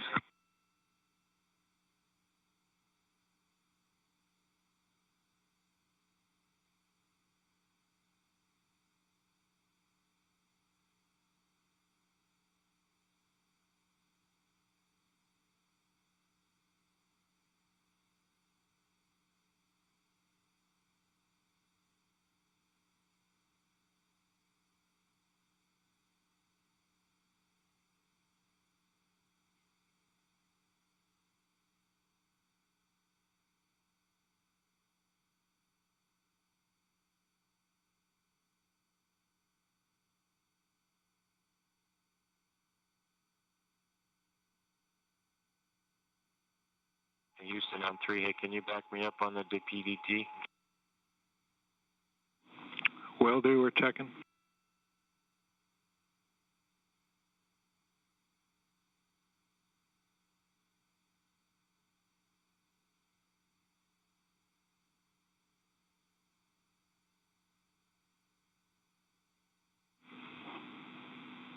Station Houston on 2. Chris, TPT is good. You're good to continue. Copy, thanks.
This is Mission Control Houston. You're looking at the inside of the International Space Station. What you were hearing before were just some of the audio and video checks, just making sure that everything's synced up so that we get the best views and the best audio possible for when Bob Behnken and Doug Hurley come through that hatch. We're working towards the hatch opening now. You can see Chris Cassidy down the pressurized mating adapter. That hatch will open up to the international docking adapter. On the other side is the Dragon hatch. Cassidy working through those procedures after pressure equalization was complete.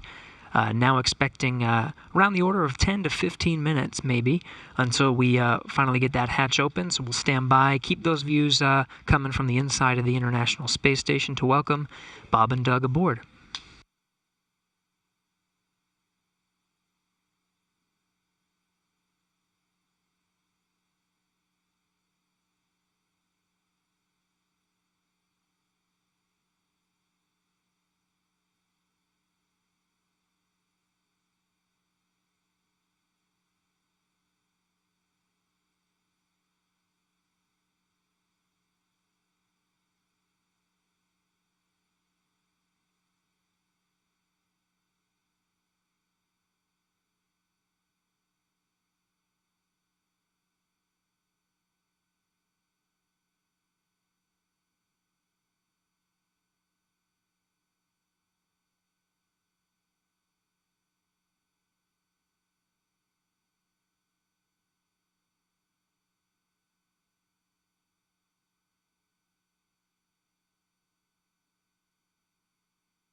This is Mission Control Houston. You're looking at the live view of the inside of the International Space Station Flight Control Room. The team here, Orbit 2 team, led by Flight Director Scoville, is working through the intricate process of making sure everything is ready to open the hatch and welcome Bob Behnken and Doug Hurley aboard the International Space Station. It's been a journey so far to get to this point. More than 2 hours ago, made contact and capture with the International Space Station was the Dragon vehicle, the Crew Dragon vehicle, with Bob Behnken and Doug Hurley aboard, 9:16 a.m. Central, 10:16 a.m. Eastern. Dragon FM, voice check. How do you read me? Counting. 1, 2, 1, 30-minute 1, timer 2, that you gave 2, us a little 1, bit 2, earlier. 3, 1, 2, 4, 1, 2, 5. Here, and then give you go to come back on board.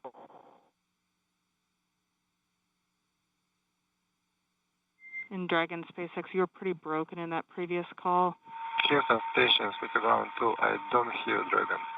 I think you're being summoned by the Russian crew.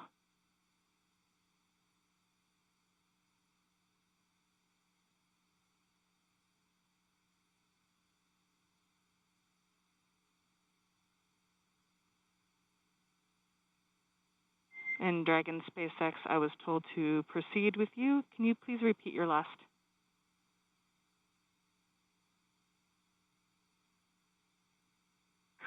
Yeah, Anna, just wanted to double check with you to make sure you had copied our last and that we were still good on that estimated timer that you gave us for 30 minutes. It looks like we've got about 10 minutes left. So we'd like to pick up in section 2 of 4.400. Checking.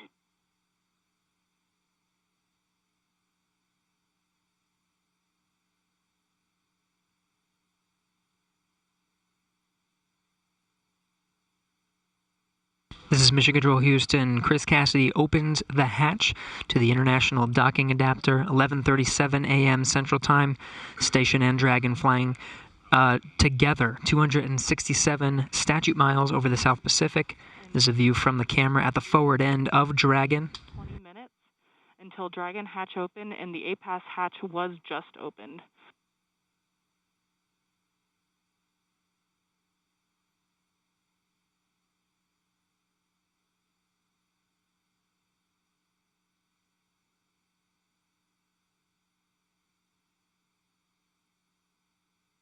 Again, 11:37 a.m. Central. The hatch to the International Docking Adapter was open. You see Chris Cassidy there poking his head in. That's the camera at the forward end of the Dragon. Now only one hatch separating Bob Behnken, Doug Hurley from Chris Cassidy, who you're seeing here from those Dragon views. Expected time to open that hatch is about 20 minutes from now.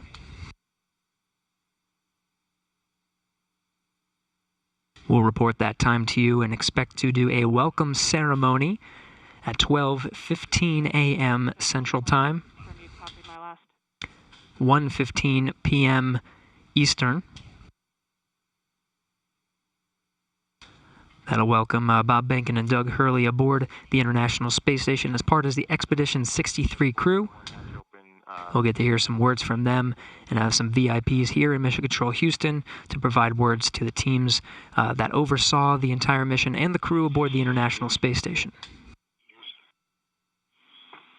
Station Houston, we copy the hatch open, no condensation, thanks.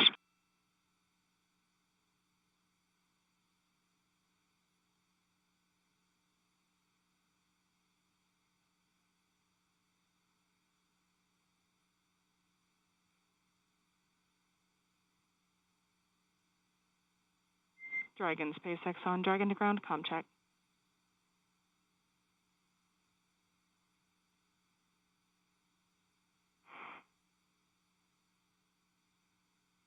Dragon to ground, how us? A little choppy, how me?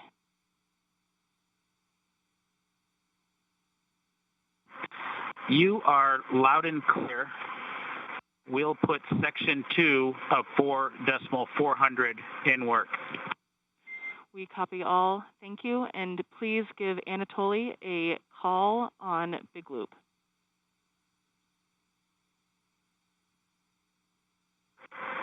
Okay, we'll call Anatoly on the Big Loop, and I'd also like to report 2 bottles of water consumed from location 9, bag 204.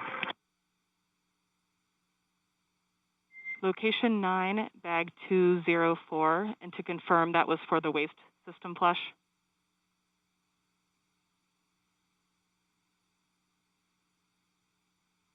one for the waste system.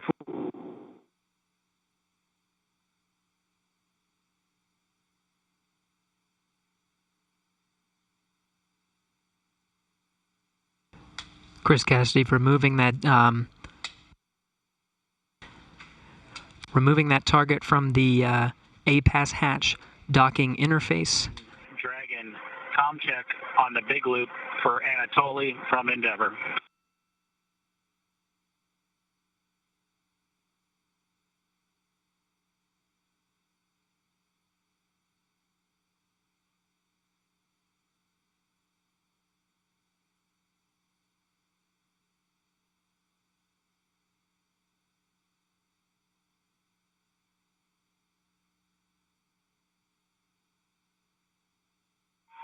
Dragon FM, voice check. How do you read me?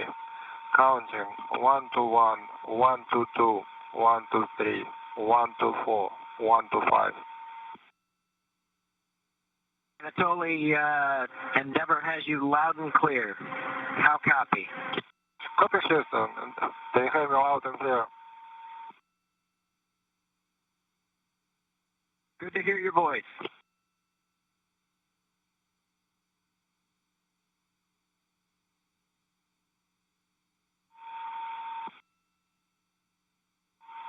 Dragon FM, how do you read me? Loud and clear. Okay. See you soon. Turning over to Houston.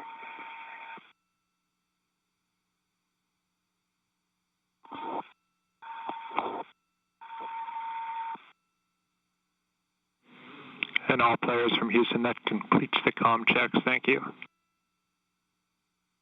Copy. Okay.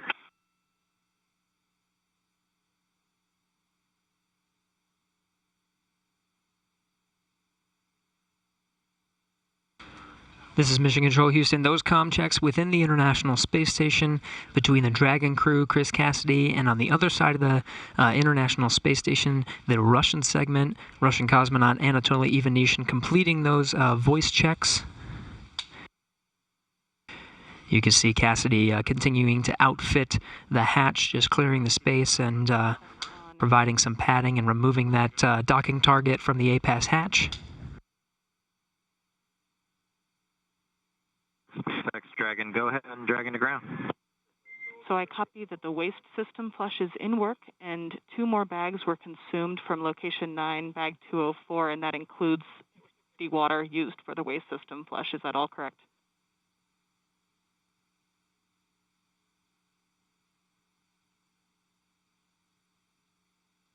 From bag 204, one of which Bob is in the process of consuming, and the other will be for the waste flush. That is correct.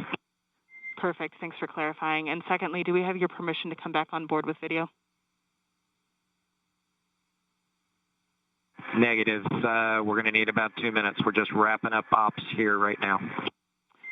Copy. 2 more minutes. We will await your confirmation.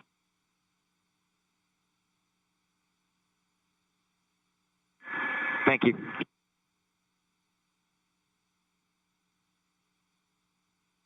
Still getting views from the infrared camera that's located right at the center of the Dragon hatch, looking at Chris Cassidy, International Space Station Commander, outfitting that hatch, getting ready for Bob and Doug to arrive. You were hearing communications over Dragon to ground.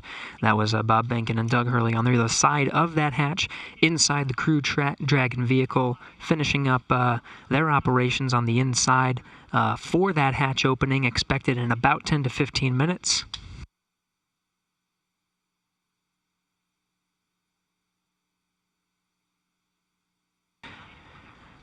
Again, it's been a process to get to this point. Just about 2.5 hours ago, docking to the International Space Station was Bob Behnken and Doug Hurley aboard the first commercial American vehicle to dock to the International Space Station with crew aboard.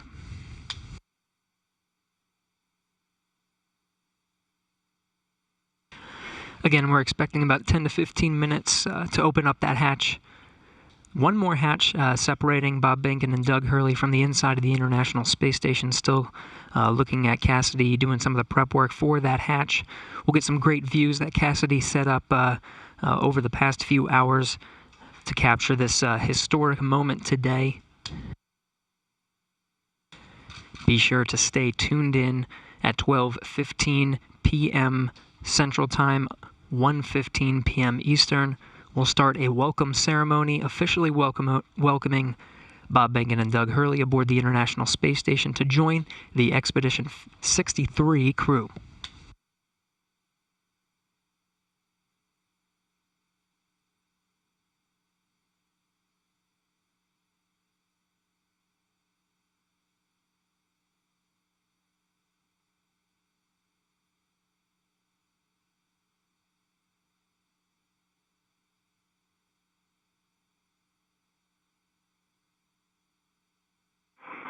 SpaceX Dragon on Dragon to ground.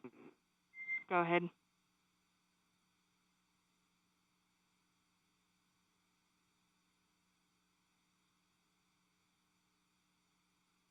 Anna, you're clear to come on board. Copy. Clear to come on board, and thanks for your patience with the comm. We are in an orientation that's creating some blockage to receive your comm on Dragon to ground. Yeah, we figured that was it. No problem. That's part of the deal. Chris Cassidy giving a wave, eagerly awaiting Bob and Doug to come aboard. Just behind him, you see Anatoly Ivanishin and Ivan Wagner, Russian cosmonauts of Expedition 63 standing by. We'll be able to come aboard Dragon here in a sec, get some views from the crew Dragon. We're in a short handover of those communications from the International Space Station. Video and audio should be regaining them momentarily.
Anatoly Ivanishin in the foreground there. Chris Cassidy continuing the prep work for opening up the hatch there.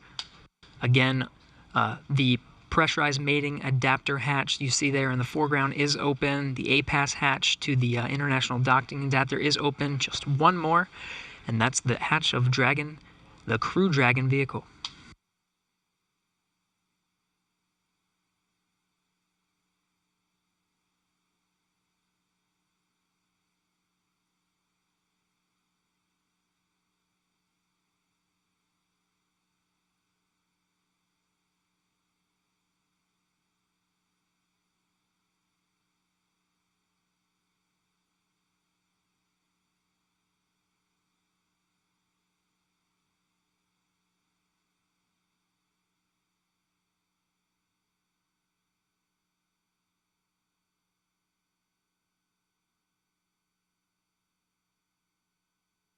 Houston Station, space to ground 2. Station is ready for Dragon hatch equalization. Station Houston copies. Dragon call ready when you're able.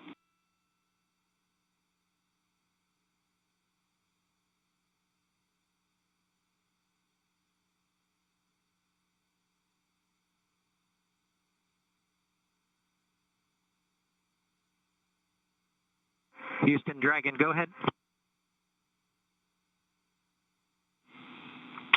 And Dragon, Houston, just looking to confirm that you're ready for hatch equalization.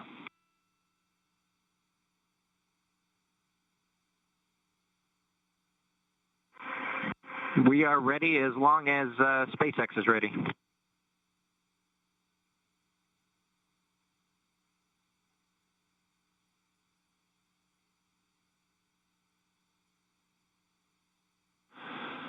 Okay, station and Endeavour, stand by for equalization. We're putting it in work. Expected equalization time, 4 minutes.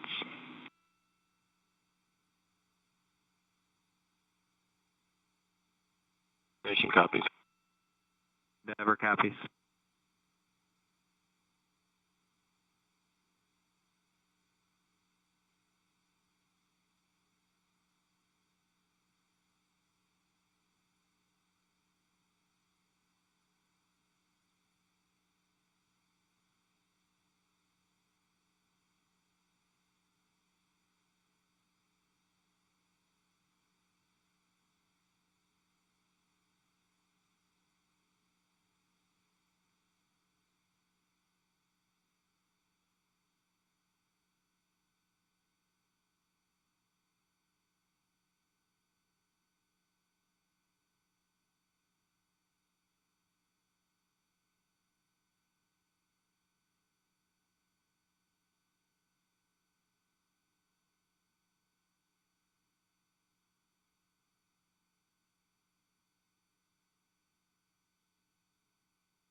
This is Mission Control Houston.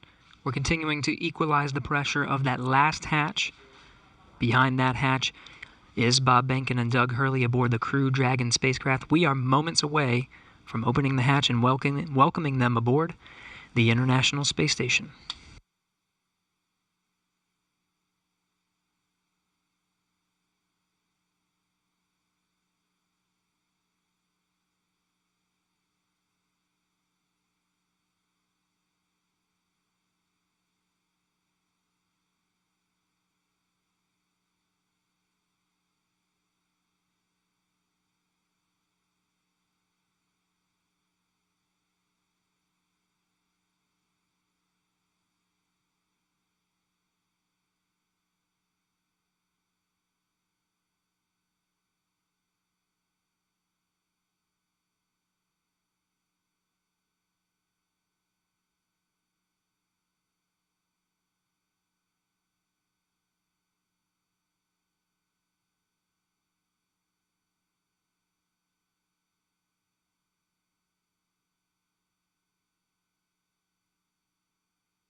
This is Mission Control Houston. If you're just tuning in, we are standing by for confirmation of the hatch opening between the International Space Station and the Crew Dragon.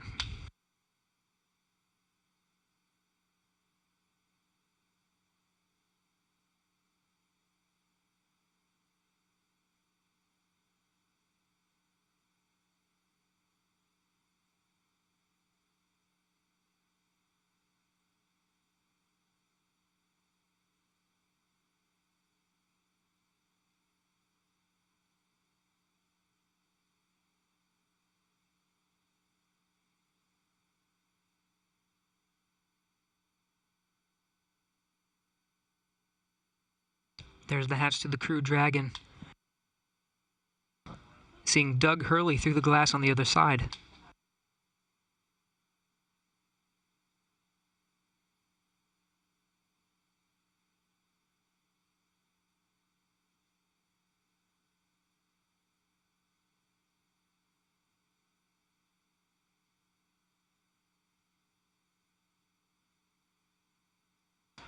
And there's Bob Benkin.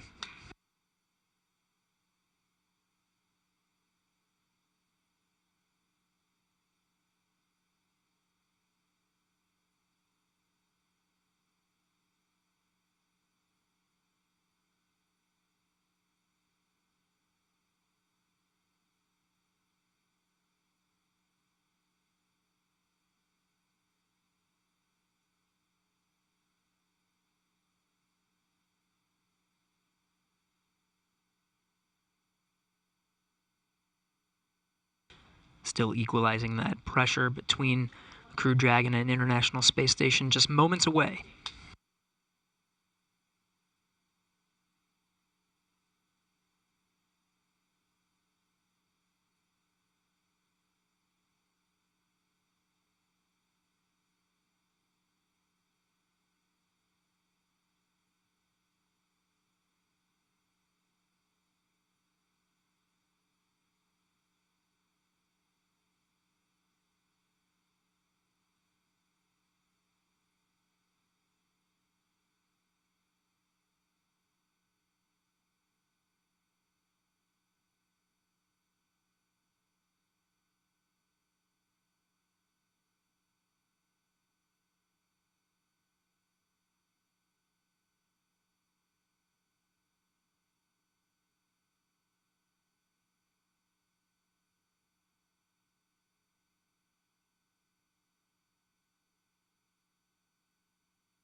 Dragon SpaceX on Big Loop. You are go for hatch opening per the decal, followed by the remaining actions in your procedure 4.400.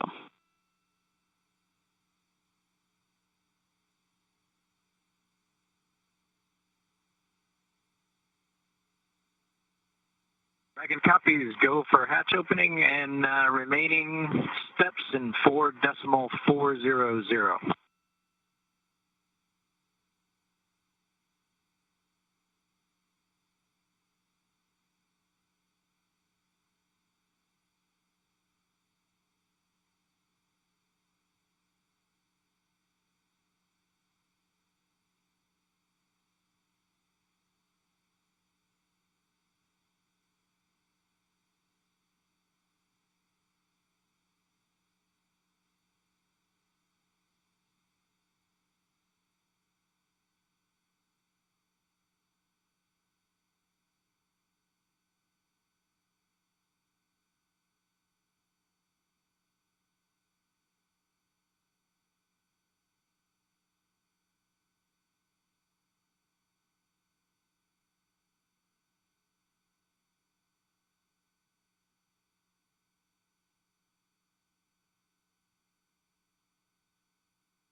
And with that, the hatch is open. 12:02 p.m. Central Time, 1:02 p.m. Eastern.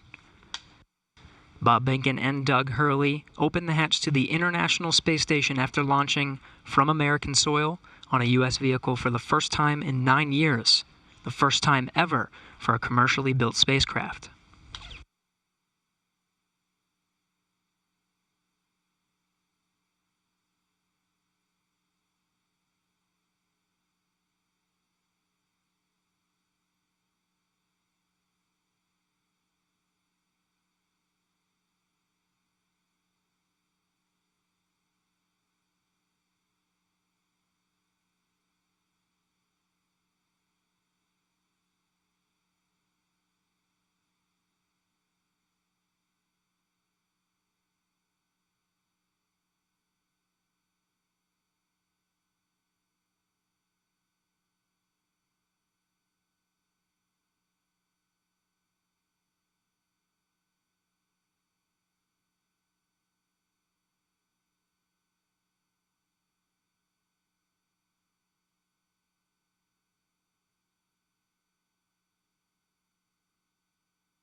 If you're just tuning in, the hatches are open between Dragon and the International Space Station.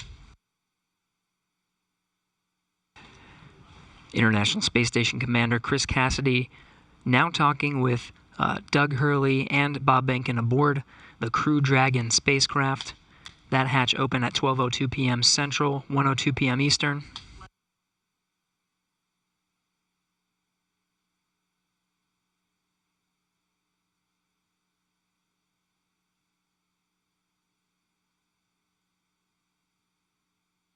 SpaceX Dragon on the Big Loop. The hatch is open in 5.54.400. How copy? I copy. Hatch is open. Great to hear. Thanks.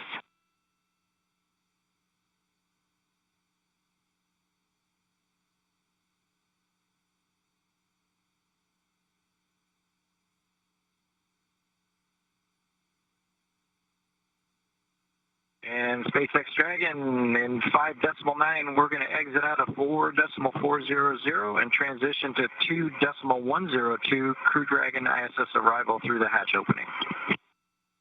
I copy. With that, I understand you are complete with 4.400 and will follow along with you as you transition to the ISS procedure.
This is Mission Control Houston.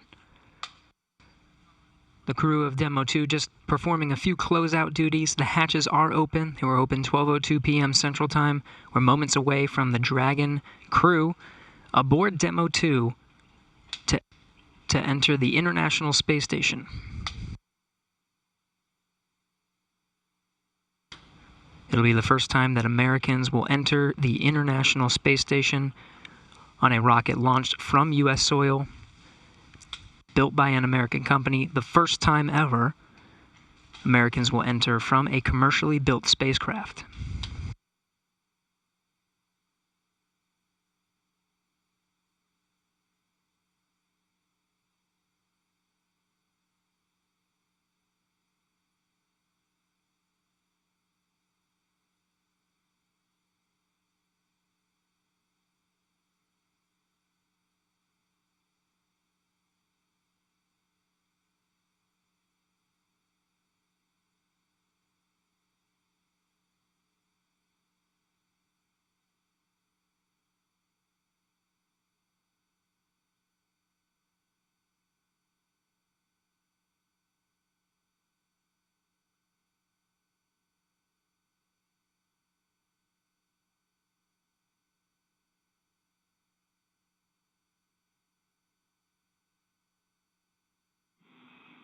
Station Houston on Space Run 2 for Chris.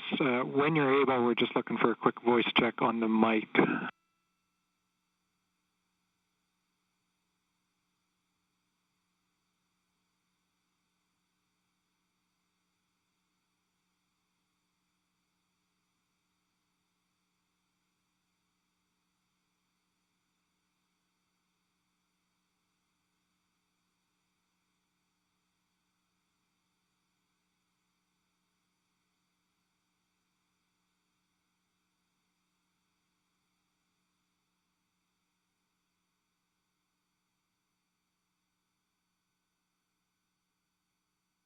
Station Space Run 2, go ahead.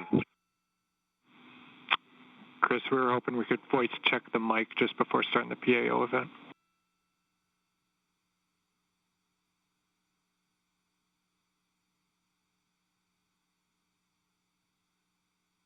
Okay, copy that.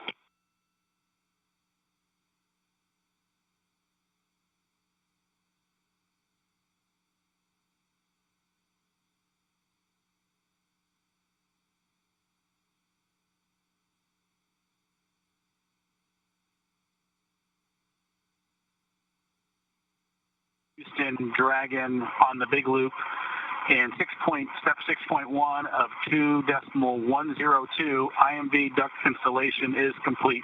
Go for IMV fan activation. Houston copies, go for IMV fan activation. That's in work.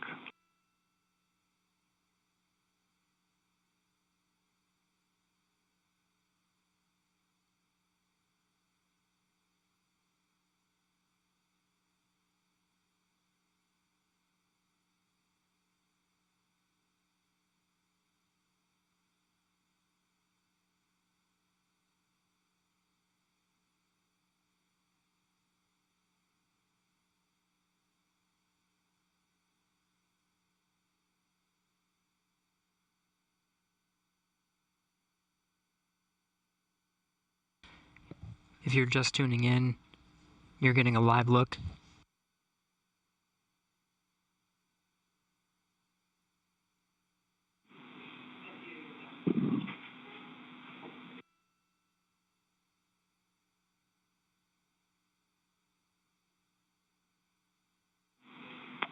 Station Houston on two things. Chris, we did hear you over the PAO side of things. That was a good voice check. We might ask you for one more. And then for the Dragon crew, you also have a go for 6.3. That's opening the location 23 and checking for debris. Dragon copies 6.3 in work.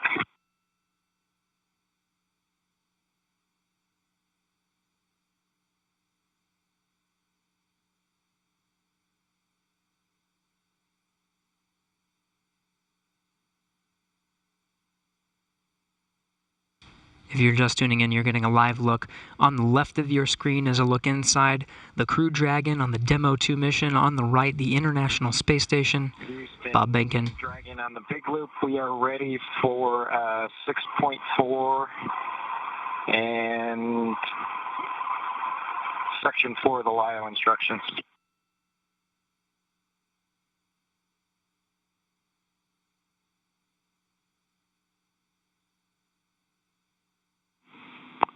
And Station, we copy. Dragon crew, you are go at 6.4.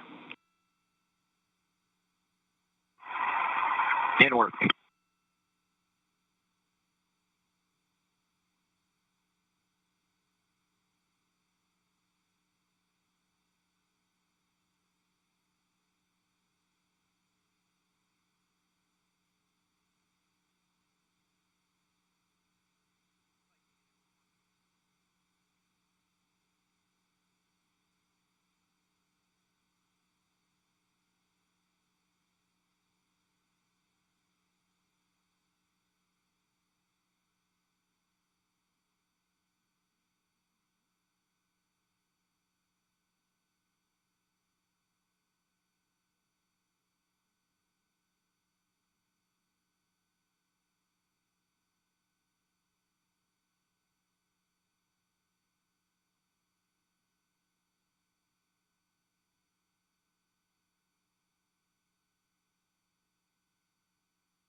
This is Mission Control Houston.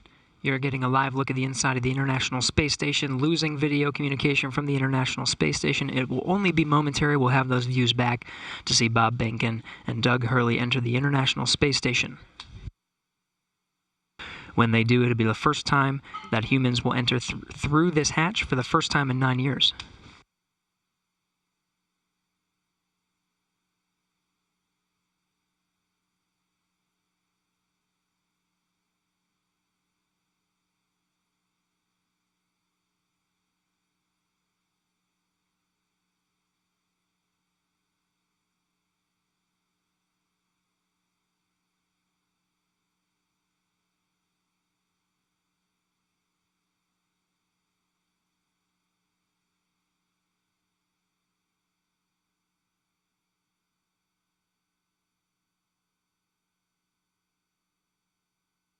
Dragon, so we had to load the procedure from my iPad and hand it into them, so that's what took a little longer.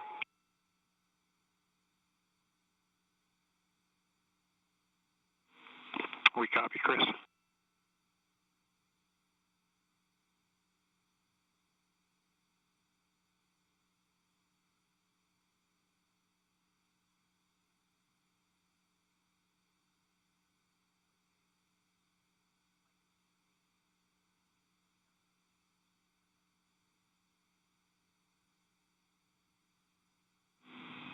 Station Houston on 2 for Chris. When convenient, PAO requests an additional voice check through the mic.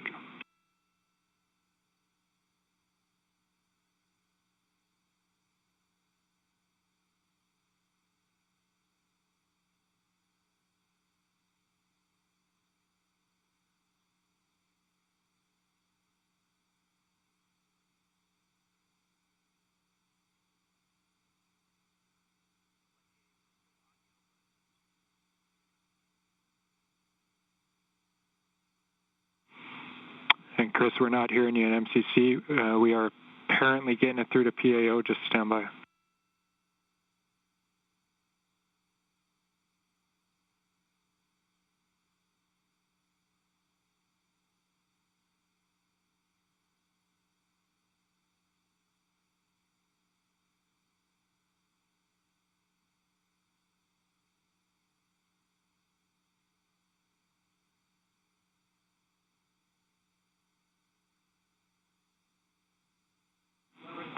Chris, PAO is working comm reconfig. I'll call you if we're ready for another check.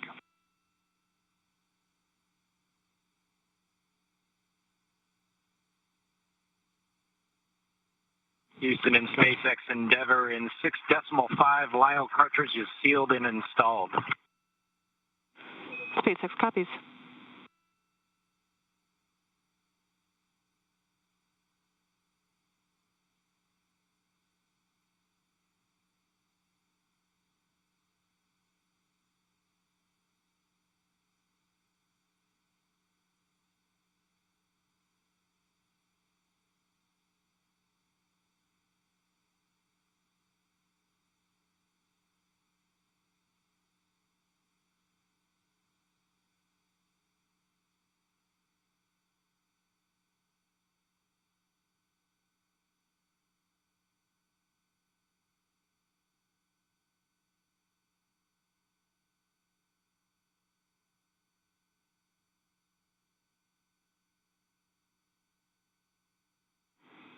Station Houston on 2 for Chris. We wanted you to confirm that the mic is in channel 1. It needs to be in channel 1. A thought here is that it could have been bumped over to 2.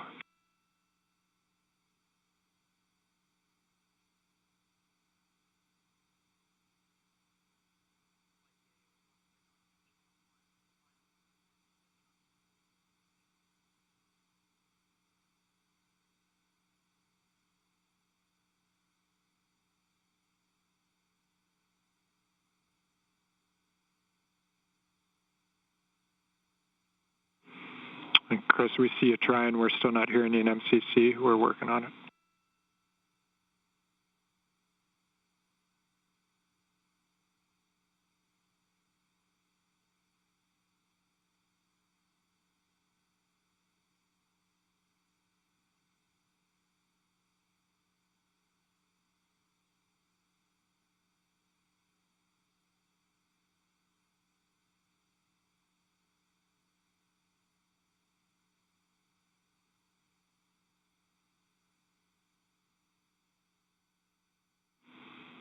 Houston, Chris. Nothing in MCC. We see you trying. The word here is that as long as that is in channel 1, any problems past that point are on our end, so we're looking into it. We'll be right back to you.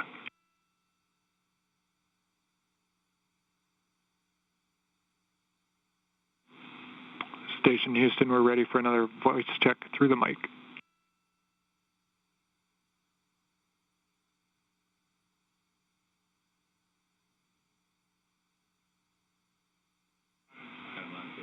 Station Houston, we have you loud and clear through the mic. Thank you.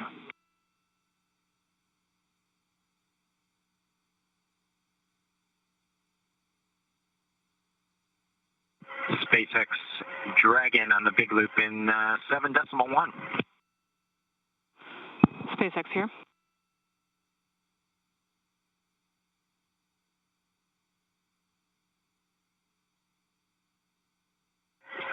Okay, Anna, in 7.1, it appears that the AVV inner Bravo is open, as well as the PPRV ISO valve.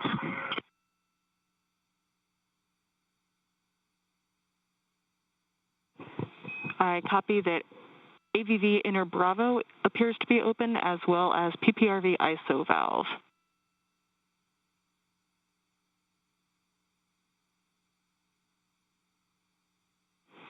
Go ahead and cycle them to close if you're good with that call. Yes, we are good with that call and appreciate the status. Thank you.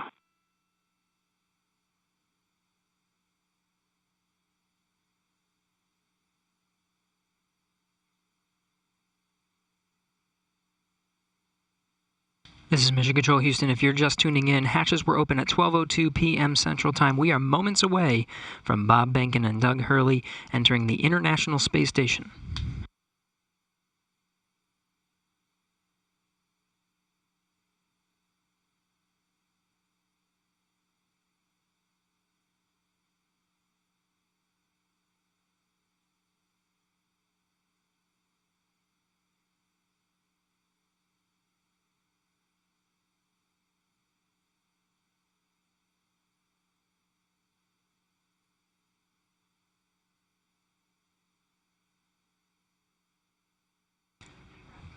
Again, this is Mission Control Houston, moments away from Bob and Doug entering the International Space Station. Shortly after they enter, we will conduct a welcome ceremony. There will be VIPs here in Mission Control Houston, Ficker 1. Looks like they're all closed visually now. We are in 8.3 for both SpaceX and Houston.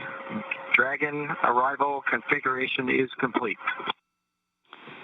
SpaceX copies. All valves appear closed visually now, and arrival configuration complete. Excellent to hear. Houston copies. And with that, Endeavour, welcome to the International Space Station. Please come aboard.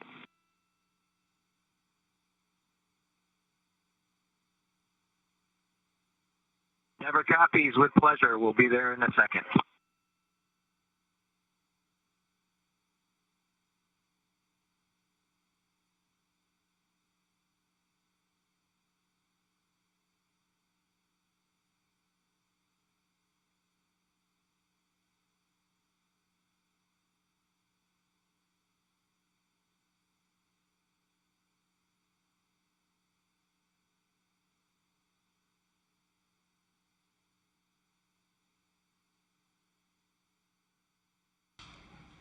We have Bob Behnken from SpaceX Demo 2 mission entering the International Space Station.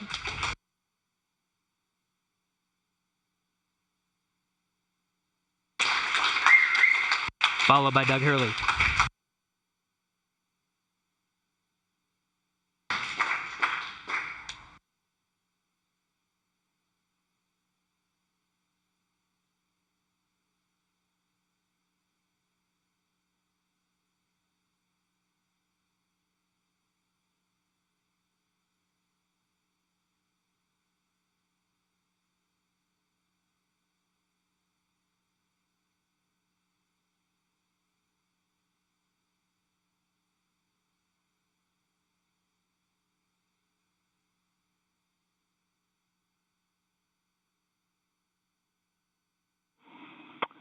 And Station Houston, we see you, and it's a great-looking photograph. So thanks for that. Stand by one. We'll call you when we're ready for the event in the next few seconds. Got a whole bunch of very happy and grateful people making their way into MCC right now.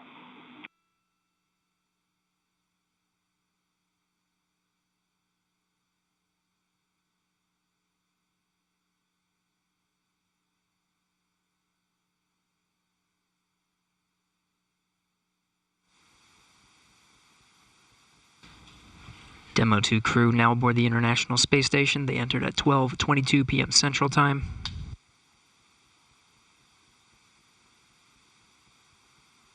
The station at the time was 262 statute miles over Turkmenistan.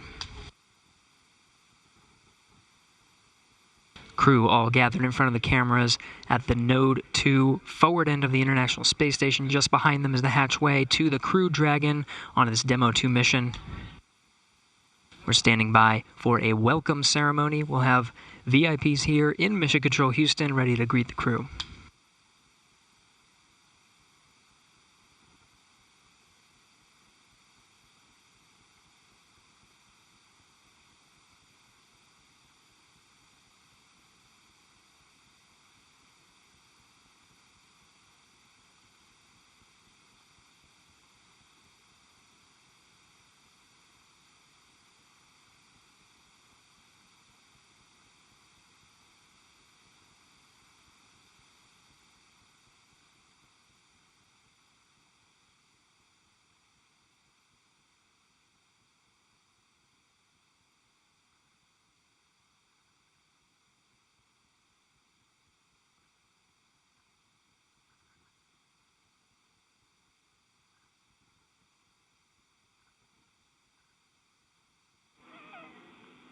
And Station, we're just about ready. Stand by.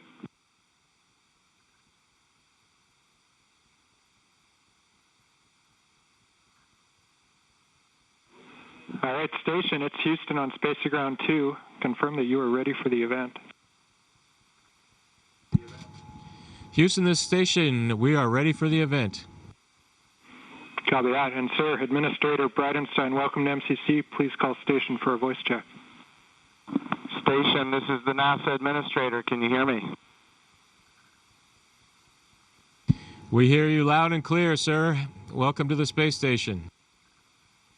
Thank you, Chris. It's good to see you. And welcome to Bob and Doug. I will tell you, the whole world saw this mission, and we are so proud of everything you have done for our country and, in fact, to inspire the world.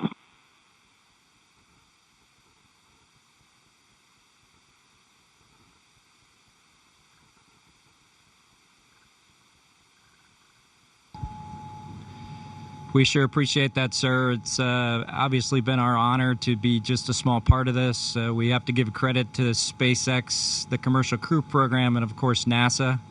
It's great to get the United States back in the crewed launch business, and we're just really glad to be on board this magnificent complex. Well, we have some VIPs with us here, and I'm sure they have some questions that they'd like to ask you, but I have one of my own before I turn it over. And I just wanted to find out if you guys got any sleep on your way up there the last, I'd say, I got 19 hours. Did you guys get any sleep?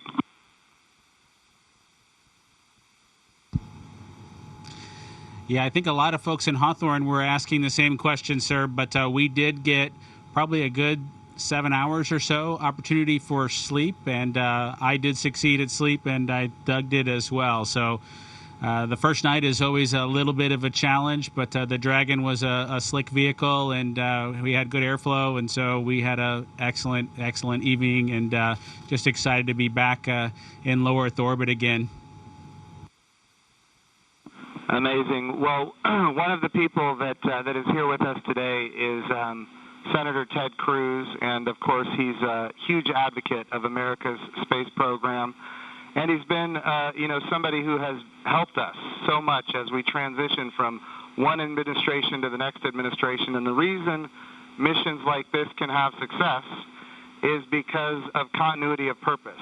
And Senator Ted Cruz was a leader on a bill called the the NASA Transition Authorization Act. And because of that, we have had a lot of political support, and we're very grateful for his leadership. Senator Cruz, would you like to say a few words? Well, congratulations, gentlemen. The eyes of the world are upon you, and everyone is proud of you. All of America is watching you, and today and yesterday represent big, big days. We're looking at a decade since we've had American astronauts launched on an American ship from American soil. And I can tell you, I sat with my wife and kids in our living room watching on TV yesterday, and I suspect we did what just about everyone watching did, including both of you, which is held our breath as it took off. And we're glad to see you've landed safely. We're glad to see you've docked. And so let me ask you, that Dragon is an amazing vehicle. How does she handle?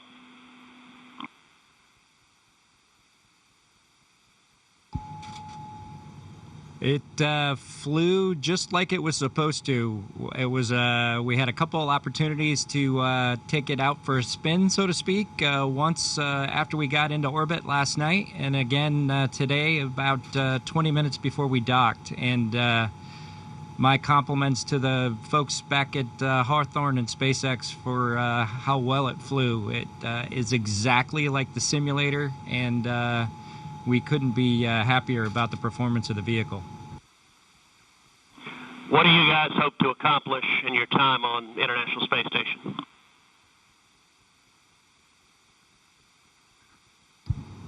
Well, while we're on board the space station, of course, with the new spacecraft, we do hope to put her through her paces, and so the good ship Endeavour is going to get a lot of checkout over the next week or two here, and hopefully we'll be able to declare her operational, and Doug and I will be able to take some burden off of Chris and his crewmates, Ivan and Anatoly, so that we can keep the space station operating at its peak possibilities. So we're looking forward to contributing any way that we can, and like I said, trying to keep space station as productive as possible. As a country, we're in the midst of a tough week. We're seeing protests, we're seeing a lot of anger, we're seeing violence. And I have to say, this launch and y'all's docking is a powerful inspiration of what we can do when we come together, of the power of unity, the power of ingenuity. And so I guess the last question I would ask you is since you have the opportunity to address, in particular, all the young people in America, what would you tell them in terms of what we can do when we can come together?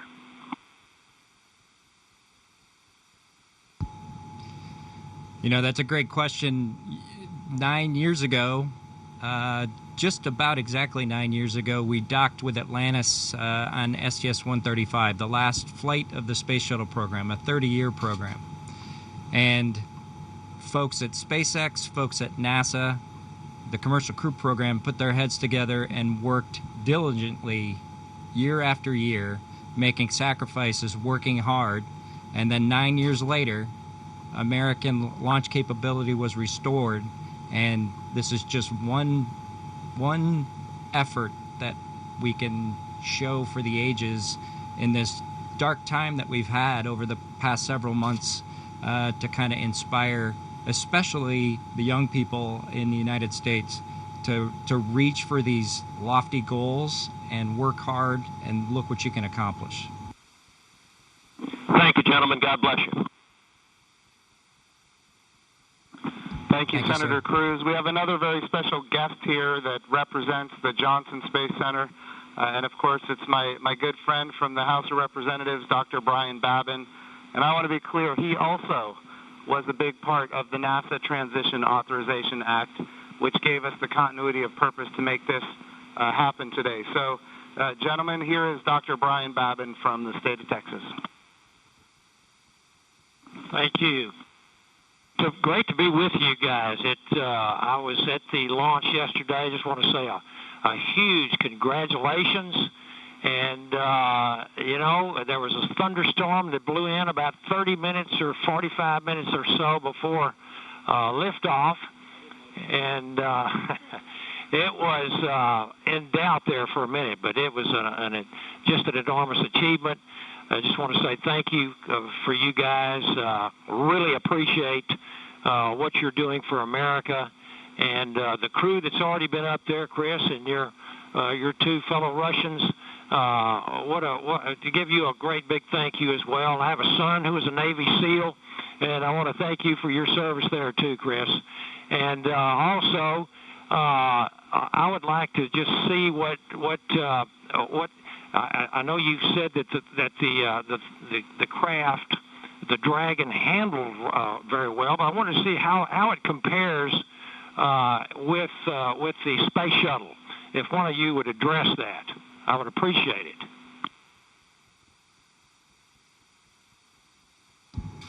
Well, thank you, sir. It certainly has been a long endeavor for us and our namesake spacecraft. We're proud to have her on board the International Space Station after all that the teams around the country and across America have done to get us here today.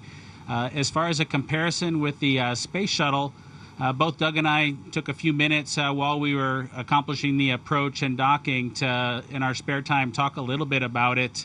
We were surprised a little bit at how smooth things were off the pad. The space shuttle is a pretty rough ride heading into orbit with the solid rocket boosters. And our expectation was, as we continued with the flight into second stage, that things would basically get a lot smoother than the space shuttle did. But Dragon was huffing and puffing all the way into orbit, and we were definitely driving or riding a Dragon all the way up. And so it was not quite the same ride, the smooth ride, as the space shuttle was up to MECO. A little bit less G's, but a little bit more alive is probably the best way I would describe it. Anything else, Doug? No? Sounds good. Bob, what is MECO?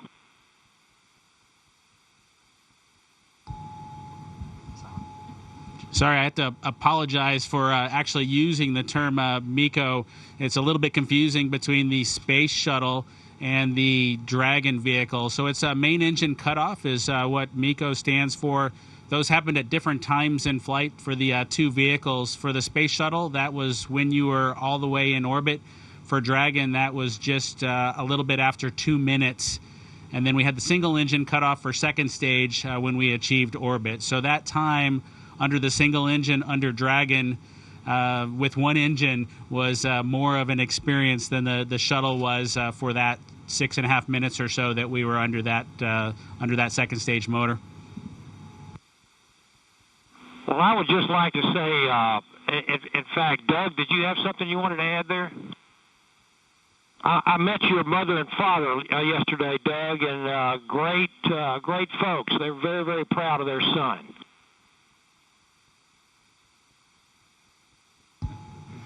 Yeah, that's pretty cool. Hopefully they enjoyed the launch. I know for parents, it can probably be pretty nerve-wracking for them to experience a launch. This was their third, so I'm glad everything went okay, and hopefully it was a good show. We haven't obviously heard or seen any video yet, but we're looking forward to seeing the launch replayed sometime. I can assure you that it was a great show. It was one of the treats of my lifetime, I would have to say, and many other folks that were sitting there looking all across the country and even the world. And I can tell you, as Senator Cruz said, we've gone through some really, really rough times over the last few days, and to have that successful launch, the public-private partnership between NASA and SpaceX, and you guys being so well trained and having it go off without a hitch was a tremendous blessing for our country.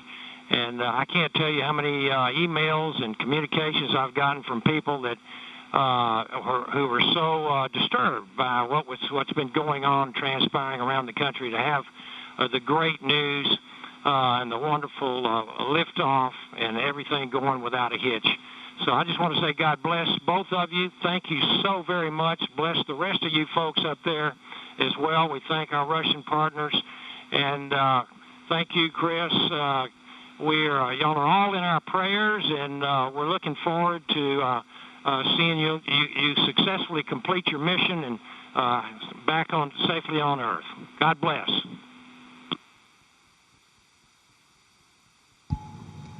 Thank you very much. Yeah, and just so you guys are aware, the show was in fact spectacular. The ratings on NASA TV beat everyone else. Not just some of them, it beat all of them, and that includes, just so everybody is aware, the whole world saw this. It trended #1 on Twitter. It was the #1 thing talked about on social media in general. This was an amazing moment, and it represents a transition in how we do space flight from the United States of America. NASA is not going to purchase, own, and operate rockets and capsules the way we used to. We're going to partner with commercial industry for access to low Earth orbit, and those partnerships are going to enable our providers to get customers that are not NASA and drive down our costs. And we're going to have numerous providers that are competing on cost and innovation and safety. And we're going to have more access to low Earth orbit than ever before. And this business model, now that it's been proven on commercial resupply of the International Space Station, now commercial crew to the International Space Station, this model is going to apply, and I know Senator Cruz has this near and dear to him, when we go to the moon. And of course, when we go to the moon, it's going to be done because of the great people here at the Johnson Space Center and so many other centers across the United States of America. But when we go to the moon, we're going to land on the surface of the moon with commercial landers. And of course, we're very proud of the Commercial Lunar Payload Services Program being managed right here out of the Johnson Space Center as well, so that we can take small payloads to the surface of the moon. And all of this is leading up to an amazing day where we have humans living and working for long periods of time on the surface of the moon, but doing it with a purpose, and that purpose, of course, is to go to Mars. Humanity is going to explore more and be able to go further than ever before because of the public-private partnerships. We all know that if the government is creating the demand and the government is creating the supply, we will always be limited. But when we have partners that are interested in exploring commercially and doing the things that are necessary, to get capital investment, then we're all going to end up better. So I want to just say the whole world saw this. This is a new era in human space flight, and we are so grateful for the service of not just our 2 astronauts that embarked on this mission, but the 100,000 plus people that participate in it, in this mission, everything from the suppliers to the main contractors, to the NASA team, the SpaceX team. What an amazing day for our country and, in fact, for the world. I'm going to turn it over for a second to my deputy, Jim Morehard, who's been a great deputy at NASA.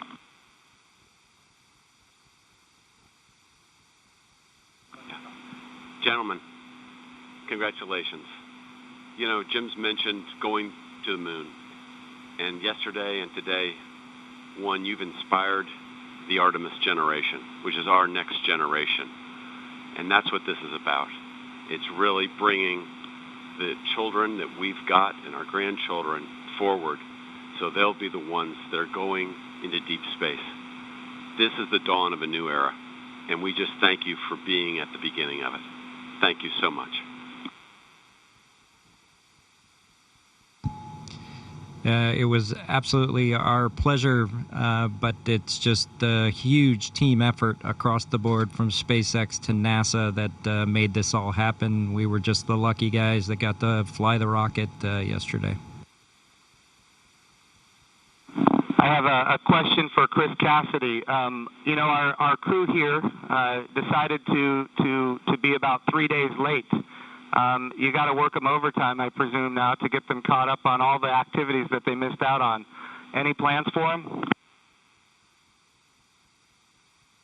Cleaning, probably. Only easy Well, the day they missed out on was a good one for them to skip. It was Saturday house cleaning, but I took care of it for them. We'll catch up next weekend. But in all seriousness, we've got a few things to take care of tonight. Make sure we're all safe and we know the plan in case something bad happens. And then we're looking forward to some operational stuff later in the month. Maybe we'll get outside and do some spacewalks. And our efforts in these coming weeks will be in that effort. So we're all super excited to have 2 more crewmates to the Expedition 63 team. Awesome. And of course, here in Houston, this is the home of the astronaut office, and the Johnson Space Center is led by Mark Geyer, and I'm going to turn it over to Mark for a few comments. Thank you, Jim. Hey, it's great to see all of you there. Good to see you, Bob and Doug. I know we talked a few days ago. You look a little taller than I remember you. And but I also want to thank Anatoly and Iman and of course Chris for what you guys have been doing since you all arrived. And I know there's been a ton to do, and you've been really busy, and I appreciate that. So I also like this visual of our international partnership. We have had a tremendous partnership with Roscosmos, and we will continue to do so. But it is nice to see crew arrive from this side of the space station. So that was pretty cool after 9 years. I did have one question for Chris, though. What might you do to ensure that Bob and Doug stay longer? Do you have any strategy there?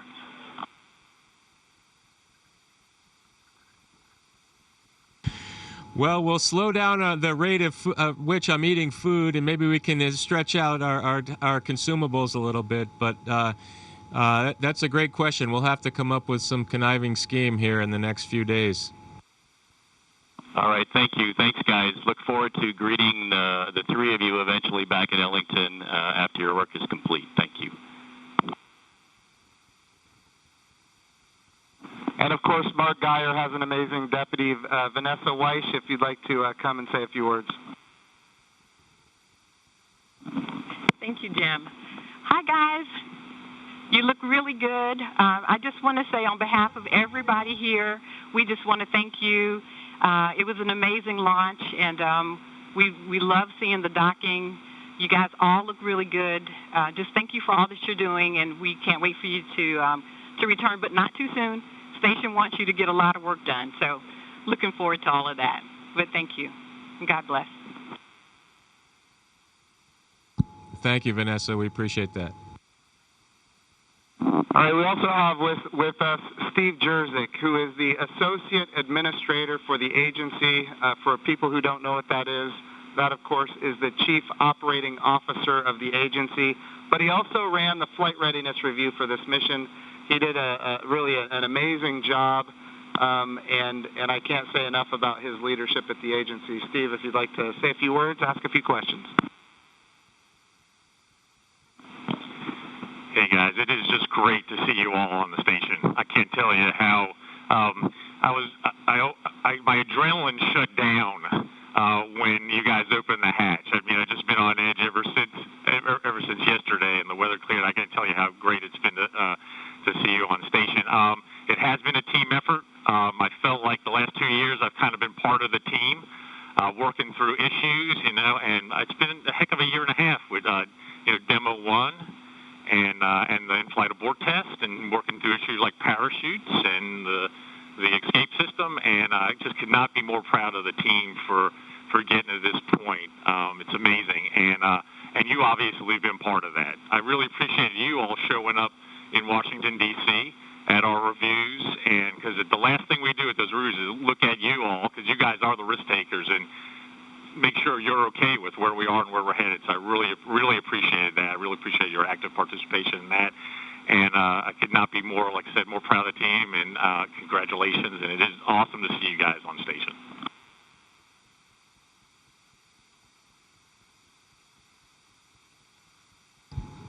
Well, thank you, sir. We're just proud to be a part of the team that got to bring space flight back to the Florida coast. I appreciated the comment earlier that it was nice to see a vehicle come to the forward portion of the space station, but I'll tell you what, that's the only way Doug and I know how to do it.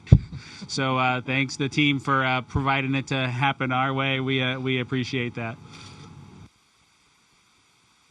Well, Bob and Doug, just so you're aware, I'm being given the wrap signal. Doug, did you have something to say before we wrap it up here? Oh, no, sir.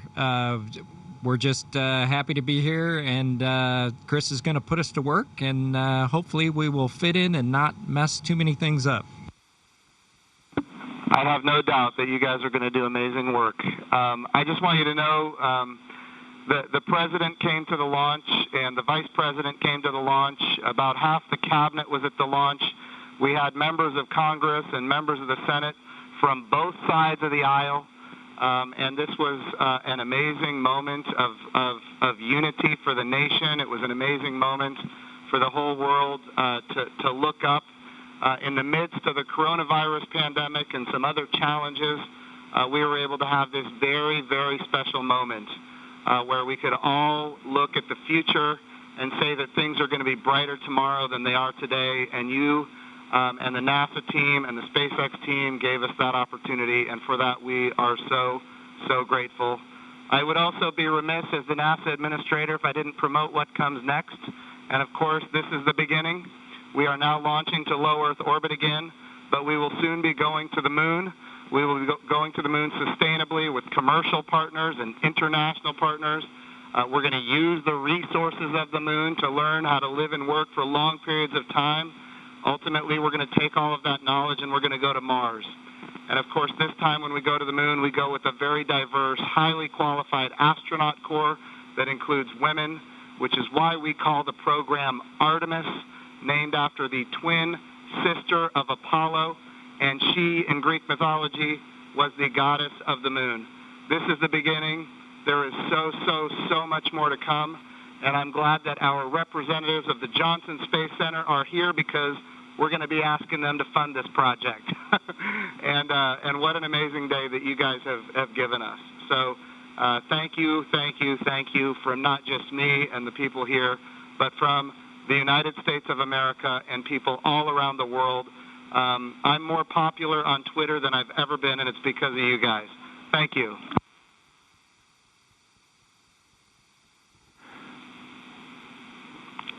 To the crew on the International Thank you to all of Space you. Station. Thank you very much. Hey, Chris, we ask that you just hold your position for a few minutes. There's, of course, a number of photos we'd like to take. And then a quick note for those down here in the room. To Senator Cruz, Congressman Babin, Administrator Bridenstine, Director Geyer, and all of our distinguished visitors, thank you for your participation in today's historic event, and thank you for the leadership that has enabled it.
Station, this is Houston ACR. Thank you. That concludes our event as we count down to 20 continuous years of humans living and working on the internet.